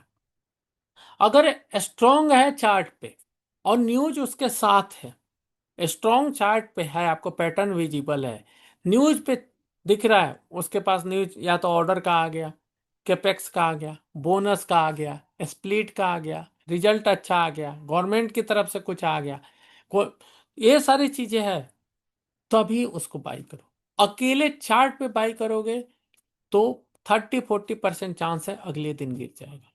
बिना रीजन मत बाई करो, क्योंकि हो सकता है कोई आम इमली जैसा इंसान उसको पंप कर रहा हो, अगले दिन डंप करके निकल जाएगा। वहां पे सेफ्टी काम आएगी न्यूज। अगर न्यूज है तो वो बेच के निकल रहा तो कोई और खरीदेगा, न्यूज नहीं है तो कोई यूज नहीं है। उसके साथ स्ट्रॉन्ग ट्रिगर होना चाहिए, और जितना बड़ा ट्रिगर होगा उतनी बड़ी रैली होगी, नहीं तो फिर कुछ नहीं होगी। जैसे आप देखे थे डेटा सेंटर के नाम पे जब नेटवर्क में ब्रेकआउट हुआ था, उसके बाद से न्यूज आना शुरू हुआ था कि उसको बहुत सारा क्वांटम कंप्यूटर में जा रहा है, ऐसा जा रहा है, वैसा जा रहा है। उसके बाद स्टॉक ने क्या रैली की वहां से। वहीं अगर न्यूज नहीं होती, सिर्फ चार्ट पे ब्रेकआउट होता, तो आज तक नेटवर्क कम से कम 5 बार से 6 बार, मतलब उससे पहले रिजेक्ट कर चुका था। तो रिजेक्ट के बाद जो ब्रेकआउट आती है वो इसीलिए आती है कि उसके पीछे बहुत बड़ी न्यूज होती है, तभी जाके होती है। मोसिप कितने बार रिजेक्ट हुआ था 180 से, 3 बार रिजेक्ट हुआ था। और फॉलिंग चैनल डाउन मतलब गिर रहा था, वो कितने दिनों से गिरा, 3 महीने से गिर रहा था। लेकिन एक बार सेमिकॉन हुआ, ब्रेकआउट दिखा फॉलिंग चैनल का, वहां से निकल लिया। तो चीज को समझो कि जब तक उसके पीछे लॉजिक नहीं होगा तब तक नहीं होगा। अब गिर भी क्यों नहीं रहा है, क्योंकि लोगों को उम्मीदें हैं कि लॉन्ग टर्म में सेमीकंडक्टर बढ़ेगा। तो ऐसे न्यूज ढूंढ के लाओ, ऐसे स्टॉक ढूंढ के लाओ, ऐसा सेक्टर ढूंढ के लाओ जहां पे कंटिन्यूअस ऐसा बनाओ कि चार्ट भी अच्छा हो, न्यूज भी कंटिन्यूअस कि हाँ भाई इसको बेचना नहीं, इसको रखना है। ऐसे बहुत सारे लालची लोग बैठे हो, बहुत सारे लालची ग्रुप बैठे हो, एनालिस्ट बैठे हो, टीवी चैनल बैठे हुए, तभी जाके आप उसमें मल्टीपल टाइम स्विंग ट्रेड करोगे। स्विंग ट्रेड मतलब बाई करो, ऊपर जाए रेजिस्टेंस पे बेचो, फिर वापस बाई करो, फिर सेल करो। मोमेंटम का मतलब होता है कि बाई किए, 1-2 दिन देखे, मोमेंटम आया, जो उसमें आ रहा है, ब्रेकआउट हुआ है तो कर रहे हैं, नहीं आया तो छोड़ दी, स्टॉप लॉस गया या टारगेट आया। तो मोमेंटम को स्विंग मत बनाओ और स्विंग को मोमेंटम मत बनाओ। स्विंग में यह है कि सपोर्ट पे बाई करो, ब्रेकआउट हो रहा है, रेजिस्टेंस जो प्रीवियस था वहां बेच के निकल जाओ। मोमेंटम में यह है कि ब्रेकआउट हुआ है, ऑलरेडी चल रहा है, उसमें कूदो, ट्रेलिंग एसएल लेके चलो, जहां पे उसको दिख रहा है कि उसके अंदर का मोमेंटम चला गया, बेच के निकल जाओ। ये सारी चीज। तो सेक्टर जो पॉजिटिव आउटलुक ले रहा है गवर्नमेंट या ग्लोबल अटेंशन की वजह से, और साथ में चार्ट में आपको पैटर्न ब्रेकआउट या जो भी चीजें दिख रही है या पुल बैक दिख रही है, उसको खरीदो, तो वहां पे आपको बेनिफिट मिलेगा। सीजनल जो स्टॉक्स है, कमोडिटी बेस्ड है, फर्टिलाइजर, शुगर, इन सारे में जब सीजन आए तभी खरीदो, इसको इन्वेस्टमेंट पर्पस के लिए मत खरीदो। जब वैसे गवर्नमेंट का कुछ अनाउंसमेंट आने वाला तभी खरीदो, उसको बेचो, 2-4 दिन में काम खत्म करो, उससे ज़्यादा मत रखो। कभी इन्वेस्टमेंट करने के लिए बहुत सारे लोग फर्टिलाइजर लेकर सो जाते हैं, शुगर सो जाते हैं, कंपनियां डूब जाती हैं और लॉस हो जाती है अच्छा खासा, फिर मार्केट को ब्लेम करते हो। ऐसा मत करो। बहुत सारे इवेंट्स होते रहते हैं, गवर्नमेंट का भी एक बजट का तो आता है रहता है। G20 का हुआ था लास्ट ईयर, इस बार इसका होने, एशियन समिट होने वाला है, उस पर आपको ध्यान रखना है कि एशियन में जा रहा है वो किस किस के साथ मिलने वाला है ट्रम्प, उसको ध्यान में रखना है। रिजल्ट सीजन में ध्यान रखना है, जिन स्टॉक्स के अच्छे रिजल्ट्स आने वाले हैं, उम्मीद है, उसमें 5 दिन पहले लोड करो, रिजल्ट के 1 दिन पहले आधी पोजीशन कर दो, रिजल्ट के बाद उसके बाद रैली हो वहां पे बेच के निकल जाओ। यहाँ पे मार्केट कोई ट्रेंडिंग नहीं है तो बहुत ज़्यादा आएगा नहीं, जैसे हमने उसमें CI ऑटोमोटिव में किया था। से ऑटोमेटिक में हमने पहले से लोड कर रखा था, 50% क्वांटिटी बेची थी। उसके बाद जैसे उसमें मुंह ऊपर गया, जैसे टीवी पे जी बिजनेस पे दिया, हमने वहां पे बुक मार दिया, और वहां पे हम अपनी पोजीशन को काट के बहुत कम रखे, 30% पोजीशन रखी हुई। हमने बहुत सारे लोगों को बोला कि बेच लो अब, पोजीशन बुक कर लो। तो रिजल्ट के बाद बेचना होता है, खरीदना नहीं होता है, पहली बात। रिजल्ट के बाद पोजीशन कम करनी होती है, बढ़ानी नहीं होती। अगर मार्केट ट्रेंडिंग नहीं है तो, ट्रेंडिंग है, बुल रन चल रहा है तो बेचना कुछ नहीं होता है और खरीदना होता है। अगर ब्रॉडर मार्केट लैगिंग, आपको लैगिंग इंडेक्स दिखा रहा है, ब्रॉडर मार्केट में आपको दिख रहा है कि हमारा स्मॉल कैप मिड कैप ये सब चीज़ें चल नहीं रही है, बाकी इंडेक्स ऊपर भागे जा रहा है, तो अब सिर्फ स्विंग ट्रेड करनी होती है, वहाँ इन्वेस्टमेंट नहीं करनी होती, वहाँ स्विंग ट्रेड करनी होती है। क्योंकि वहाँ पे क्या, सपोर्ट पे लोगे, रेजिस्टेंस पे बेचोगे, बस। वो स्टॉक बहुत सारे होंगे, जिस दिन आपका स्मॉल कैप ग्रीन होने की कोशिश करेगा, रेड में खरीदो, मार्केट रिकवर करने वाला होता है, शाम को देखो मार्केट रिकवर हो रहा है, आपको मिल रहा है थोड़ा सा 2-4%, वहां पे बुक करके निकल जाओ। टॉप लीडर अगर मूव कर रहा है किसी भी सेक्टर का, तो उसके छोटे वाले स्टॉक्स में मूव करेंगे, उनको फाइंड आउट करो और उसमें आप ट्रेड कर सकते हो, स्विंग ट्रेडिंग हो जाएगी। म्यूचुअल फंड्स के बारे में बात करें, टाइम तो काफी हो गया, चलो फिर भी बात कर लेते हैं। म्यूचुअल फंड्स बाई कब करना है? म्यूचुअल फंड्स को बाई करने के लिए फेज 1 या फेज 2 में बाई करो। म्यूचुअल फंड को फेज 1 या फेज 2 ये होता है कि मार्केट या तो नीचे है, कंसोलिडेशन फेज में है, जैसे अभी चल रहा है, म्यूचुअल फंड बाई करने का बेस्ट टाइम है। फेज 2 में जैसे रैली स्टार्ट होने वाली है वहां खरीद सकते हो, जस्ट रैली स्टार्ट होनी है वहां पे कर सकते हो। म्यूचुअल फंड को टॉप पे मत खरीदो, एकदम मार्केट टॉप पकड़ चुका है, एकदम फुल स्पीड में है, अब जाके खरीदोगे तो लॉस होगा। जब मार्केट बॉटम बनाने की कोशिश कर रहा है या रिवर्स करने की कोशिश कर रहा है तब खरीदो। मार्केट जब एकदम अंधाधुंध गिर रहा है कि उसका पता ही नहीं है कहाँ पे पाताल लोक में जाएगा, तब वहां पे धीरे धीरे बाई करना शुरू करो म्यूचुअल फंड में। एटलीस्ट म्यूचुअल फंड जीरो नहीं होता है, इतना पता है। सेक्टर जब बीटेन डाउन हो, बहुत सारे सेक्टर जैसे आईटी सेक्टर बहुत बीटेन डाउन हो गया, तो बहुत सारे लोगों ने आईटी सेक्टर में अपना म्यूचुअल फंड्स में एलोकेशन बढ़ा दिया। तो ऐसे सिचुएशन में म्यूचुअल फंड खरीद सकते हो। ऐसा नहीं बोल रहा हूँ कि मैं आईटी सेक्टर खरीद लो। थीमेटिक सेक्टर बेस्ड जो स्टॉक्स है, म्यूचुअल फंड्स है, उसको मत खरीदो। जो भी खरीदो, फ्लेक्सी कैप खरीदो या लार्ज एंड मिड कैप जो एक साथ चल रहा है उसको खरीदो। जो सेक्टर बिटेन डाउन होगा उसमें म्यूचुअल फंड ऑलरेडी एलोकेट कर रहे होंगे, जैसे वहां थोड़ी सी पॉजिटिव आएगा म्यूचुअल फंड में आपको रिटर्न मिल जाएगा। तो म्यूचुअल फंड तब खरीदना है जब सेक्टर बिटेन डाउन हो। बहुत सारे सेक्टर्स जैसे अभी सब पीटे पड़े हैं, तो अभी म्यूचुअल फंड खरीद सकते हो, क्योंकि हर सेक्टर थोड़ी सी भी रिकवरी दिखाएगा तो म्यूचुअल फंड में रिकवर आपको रिटर्न आ जाएगा। इलेक्शन हो, ऐसा सिचुएशन हो, तो म्यूचुअल फंड खरीद सकते हो। आपको नहीं पता स्टॉक में कहाँ पैसा बचेगा, पैसे पार्क करना हो तो म्यूचुअल फंड में डाल दो। पेंडेमिक थ्रेट हो, म्यूचुअल फंड में चले जाओ। गवर्नमेंट अनाउंस किया है बजट बहुत सारे सेक्टर पे, आपको पता ही नहीं किस सेक्टर में जाना है, तो आप म्यूचुअल फंड में डाल दो। जो सेक्टर होगा वो खुद खरीद लेंगे। ब्रोडर मार्केट आपको लैगिंग कर रहा है विथ रेस्पेक्ट टू इंडेक्स, जैसा अभी इंडेक्स ऊपर जा रहा है, ब्रॉडर मार्केट पीछे छूट जा रहा है। ऐसा सिचुएशन में आपको पता नहीं कौन सी कंपनियां परफॉर्म करेगी नहीं करेगी, ऐसे में म्यूचुअल फंड में डाल दो। म्यूचुअल फंड को बाई कब नहीं करना है? जब स्टेज 3 या 4 हो, टॉप बन गया मत खरीदो। म्यूचुअल फंड्स का हम दिखाते हैं कि कैसे आप कंपेयर कर सकते हो। जब म्यूचुअल फंड को एंजल ब्रोकिंग या किसी से खोलोगे तो ऐसे खुल के आता है। ये अभी के डेटा नहीं है, पहले क्लियर कर देता हूँ, वो ये पुराना डेटा है, ठीक है? तो इसको इग्नोर करके चलना है, कंपेरिजन के लिए बस दिया हूँ।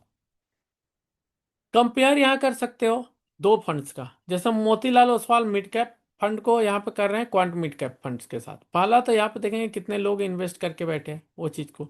दूसरा, 3 इयर्स का रिटर्न क्या आ रहा है। ये तो अभी बहुत खराब चल रहा है इनकी, इसीलिए मैंने रखा है कि अभी दिखाऊंगा अभी क्या सिचुएशन चल रही है। क्वांट का तो अभी निगेटिव में चल रहा है, क्वांट बेचारा माइनस में चल रहा है मिड कैप, जबकि 25% का रिटर्न जो लास्ट ईयर दे रहा था पर ईयर, अभी बेचारा 14% निगेटिव में, 14%। तो यहाँ पे जब आप कंपेयर करोगे तो आपको दिखेगा अदर इंफॉर्मेशन, फंड मैनेजर कौन है, रिस्क रेटिंग कितनी है, फंड होल्डिंग कौन है। जैसे इस पे क्लिक करोगे फंड होल्डिंग खुलेगा। आईटी सेक्टर 19%, इस पे इफेक्ट आया होगा। क्वांट मिड कैप पे भी डाला हुआ था। आईटी सेक्टर देखो, आईटी का सेक्टर पे सब डाल के रखते हैं, इसी वजह से जो पहले के जो म्यूचुअल फंड्स थे वो 20% 30% के आसपास वो आईटी सेक्टर में डालते थे। इसी वजह से अभी देखोगे तो म्यूचुअल फंड पे काफी ज्यादा पोस्ट आ रहे हैं ट्विटर पे, और काफी ज्यादा मतलब उनकी फजीहत हो रही है, क्योंकि उन्होंने म्यूचुअल फंड में जो पैसा है वो किसी के रिटर्न बनाने के लिए नहीं डाल रहे थे। वो पैसा बस अपने कमीशन कमाने के लिए, उनको 2% का कमीशन मिलता है उसके लिए डाल रहे थे। उसके वजह से पूरा म्यूचुअल फंड इंडस्ट्री पूरी हिली हुई है, क्योंकि बहुत सारे लोगों ने प्रूफ के साथ पोस्ट कर दिया कि ये लोग म्यूचुअल फंड जो बना रखे हैं ये गलत गलत सेक्टर में हाई पी पे इन्वेस्ट करके रखते हैं। जैसे इसमें देखो जोमेटो, यहाँ पे देख रहे हो Motilal Oswal mid cap Zomato 9% 10% allocate कर रखा है, और पी कितना चल रहा है 1150 का। ऐसे ऐसे ट्रेंड ट्रेंड जैसे स्टॉक जिसका भी आप बहुत हाई पी चल रहा था उसमें कर रखा था। तो ऐसा सिचुएशन में आप देखो सिर्फ आईटी सेक्टर का देखोगे तो 20% का वेटेज दे रखा था, और ये लोग रीबैलेंसिंग भी नहीं कर रहे थे। तो इसी वजह से काफ़ी ज़्यादा इनकी फजीहत हुई, काफ़ी ज़्यादा इनको गालियाँ पड़ी कि इससे ज़्यादातर रिटेलर खुद बना रहा है। जो पोर्टफोलियो मैनेजमेंट सर्विस वाले होते हैं या स्मॉल कैप केस जैसे होते हैं वो ज़्यादा रिटर्न बना के दे रहे हैं, इनकी तो निगेटिव आ रही है और लोगों ने करोड़ों रुपये डाल रखे हैं। तो ऐसे में तो गुस्सा आना जायज़ है कि भाई इक्विटी में हम खुद बना पा रहे हैं, ये लोग एलोकेट क्यों नहीं कर रहे, ये पोजीशन काट क्यों नहीं रहे। तो ऐसे में ये हाई पीई वाले स्टॉक्स में काफी ज्यादा आ जाते हैं क्योंकि उनको पता है कि हाई पीई है तो इसको पंप करेगा ही करेगा, चाहे एफआईआई पंप करे, डीआई पंप करे या रिटेलर पंप करे, क्योंकि रिटेलर का आदत है जो भाग रहा होता है उसी के पीछे जाता है। तो इसलिए ऐसे ऐसे जोमेटो, स्विगी, पेटीएम, ट्रेंड, इन सारे स्टॉक्स में ही इन्वेस्टेड था और इसमें इसका रिटर्न इसी वजह से 36% पहले था, अब खराब हो चुका, सारे म्यूचुअल फंड का खराब है। मैं यहां दिखाना ये चाहता हूं कि निफ्टी 50 का अगर जो म्यूचुअल फंड लेते हो, जो लार्ज कैप का म्यूचुअल फंड है, उनकी रिटर्न होते हैं एक साल में 11%। जो बेस्ट केस बता रहा हूं, जब मार्केट में अच्छा खासा रिटर्न बन रहा था तब का, अभी तो निगेटिव है सबका, ये 2-3% है। निफ्टी 50 में 11.6%, 2 साल का 14% और 5 ईयर्स का 14%। तो 4-5 साल अगर इन्वेस्ट करके रखते हो, 3 ईयर्स का 10 पॉइंट के आसपास है। तो इनकी जो ग्रोथ है वो आपको 10 से 11%, क्योंकि ऑलरेडी जो स्टॉक्स होते हैं काफ़ी ज़्यादा लार्ज कैप के होते हैं और लार्ज कैप के स्टॉक्स जो होते हैं पूरे साल में 10% चल जाए बहुत ज़्यादा होते हैं। तो अगर आप ये सोच रहे हो कि हम लार्ज कैप में पैसा डाल कर म्यूचुअल फंड में पैसा बना लेंगे तो आप गलत हो। आपको नहीं डालना है, ऐसे सिचुएशन में नहीं डालना है। आपको डालना कहाँ है, या तो लार्ज एंड मिड कैप का मिला के कोई चल रहा हो, या फिर जो mid cap and small cap दोनों मिला के चल रहा हो, क्योंकि गिरते भी ज़्यादा है लेकिन रिटर्न भी ज़्यादा देते हैं आपको।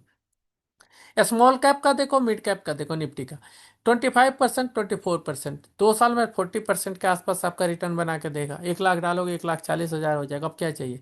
तो जब रिवर्स हो रहा हो तो स्मॉल एंड मिड कैप, ये हेलियो कैपिटल के जो समीर अरोड़ा है उनके भी इंटरव्यू में आया हुआ था एनडीटीवी प्रॉफिट पे, कि जब एफआईआई आएगा तो हम स्मॉल एंड मिड कैप में ज़्यादा एलोकेशन बढ़ाएंगे और वहाँ पे ये होगा कि यहाँ पे रिटर्न ऐसे अनएक्सपेक्टेड मिलते हैं, यहाँ पैसे डबल ट्रिपल 2-3 साल में हो जाते हैं, म्यूचुअल फंड में भी हो जाते हैं।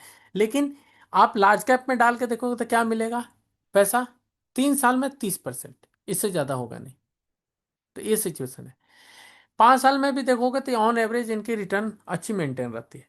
तो इसीलिए आपको जब भी चीज़ें करनी है तो वो ध्यान में, बैंक्स की बातें कर रहा था, निफ्टी बैंक देख लो, मैं बैंक की बात बोल रहा था ना, देखो इनका 5 साल का भी देखोगे तो 9% से ही ग्रो करते हैं, 8%। इसीलिए इनका पी हल्का होता है, क्योंकि इनका हर बार इकोनॉमिक क्राइसिस आता है, कुछ ना कुछ इनका प्रॉब्लम आते ही रहता है। तो निफ्टी बैंक का पी देख के मत कूदो, मैं हाथ जोड़ के आपसे रिक्वेस्ट है कि निफ्टी बैंक का पी देख के मत कूदो, क्योंकि वो हमेशा ही एक ऐसा है कि आप इकोनॉमिक क्राइसिस देख लो, कितने सारे आते हैं, हर साल आते हैं।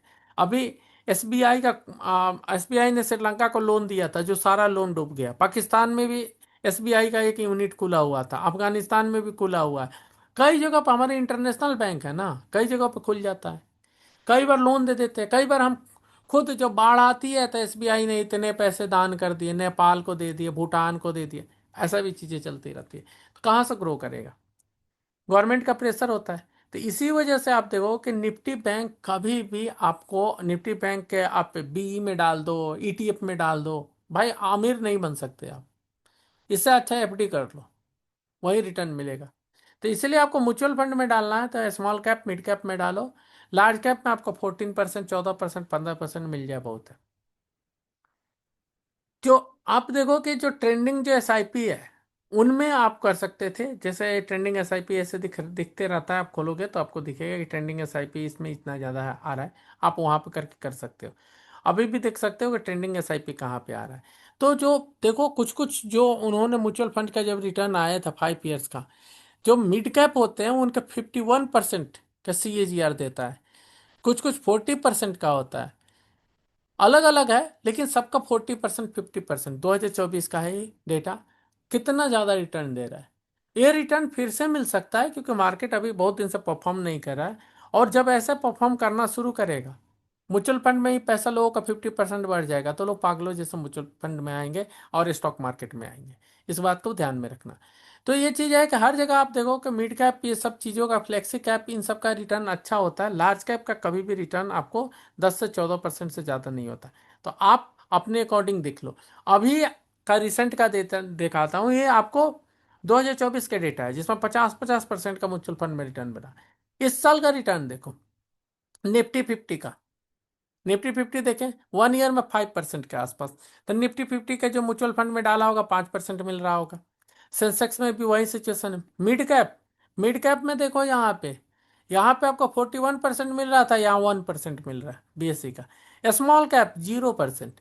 मिड कैप जो 100 वाले 5% दे रहे हैं। बैंक्स 12% दे रहे हैं। आईटी निगेटिव है, एनर्जी निगेटिव है। सेक्टोरल जाओगे तो बर्बाद हो जाओगे, सेक्टोरल नहीं जाना है।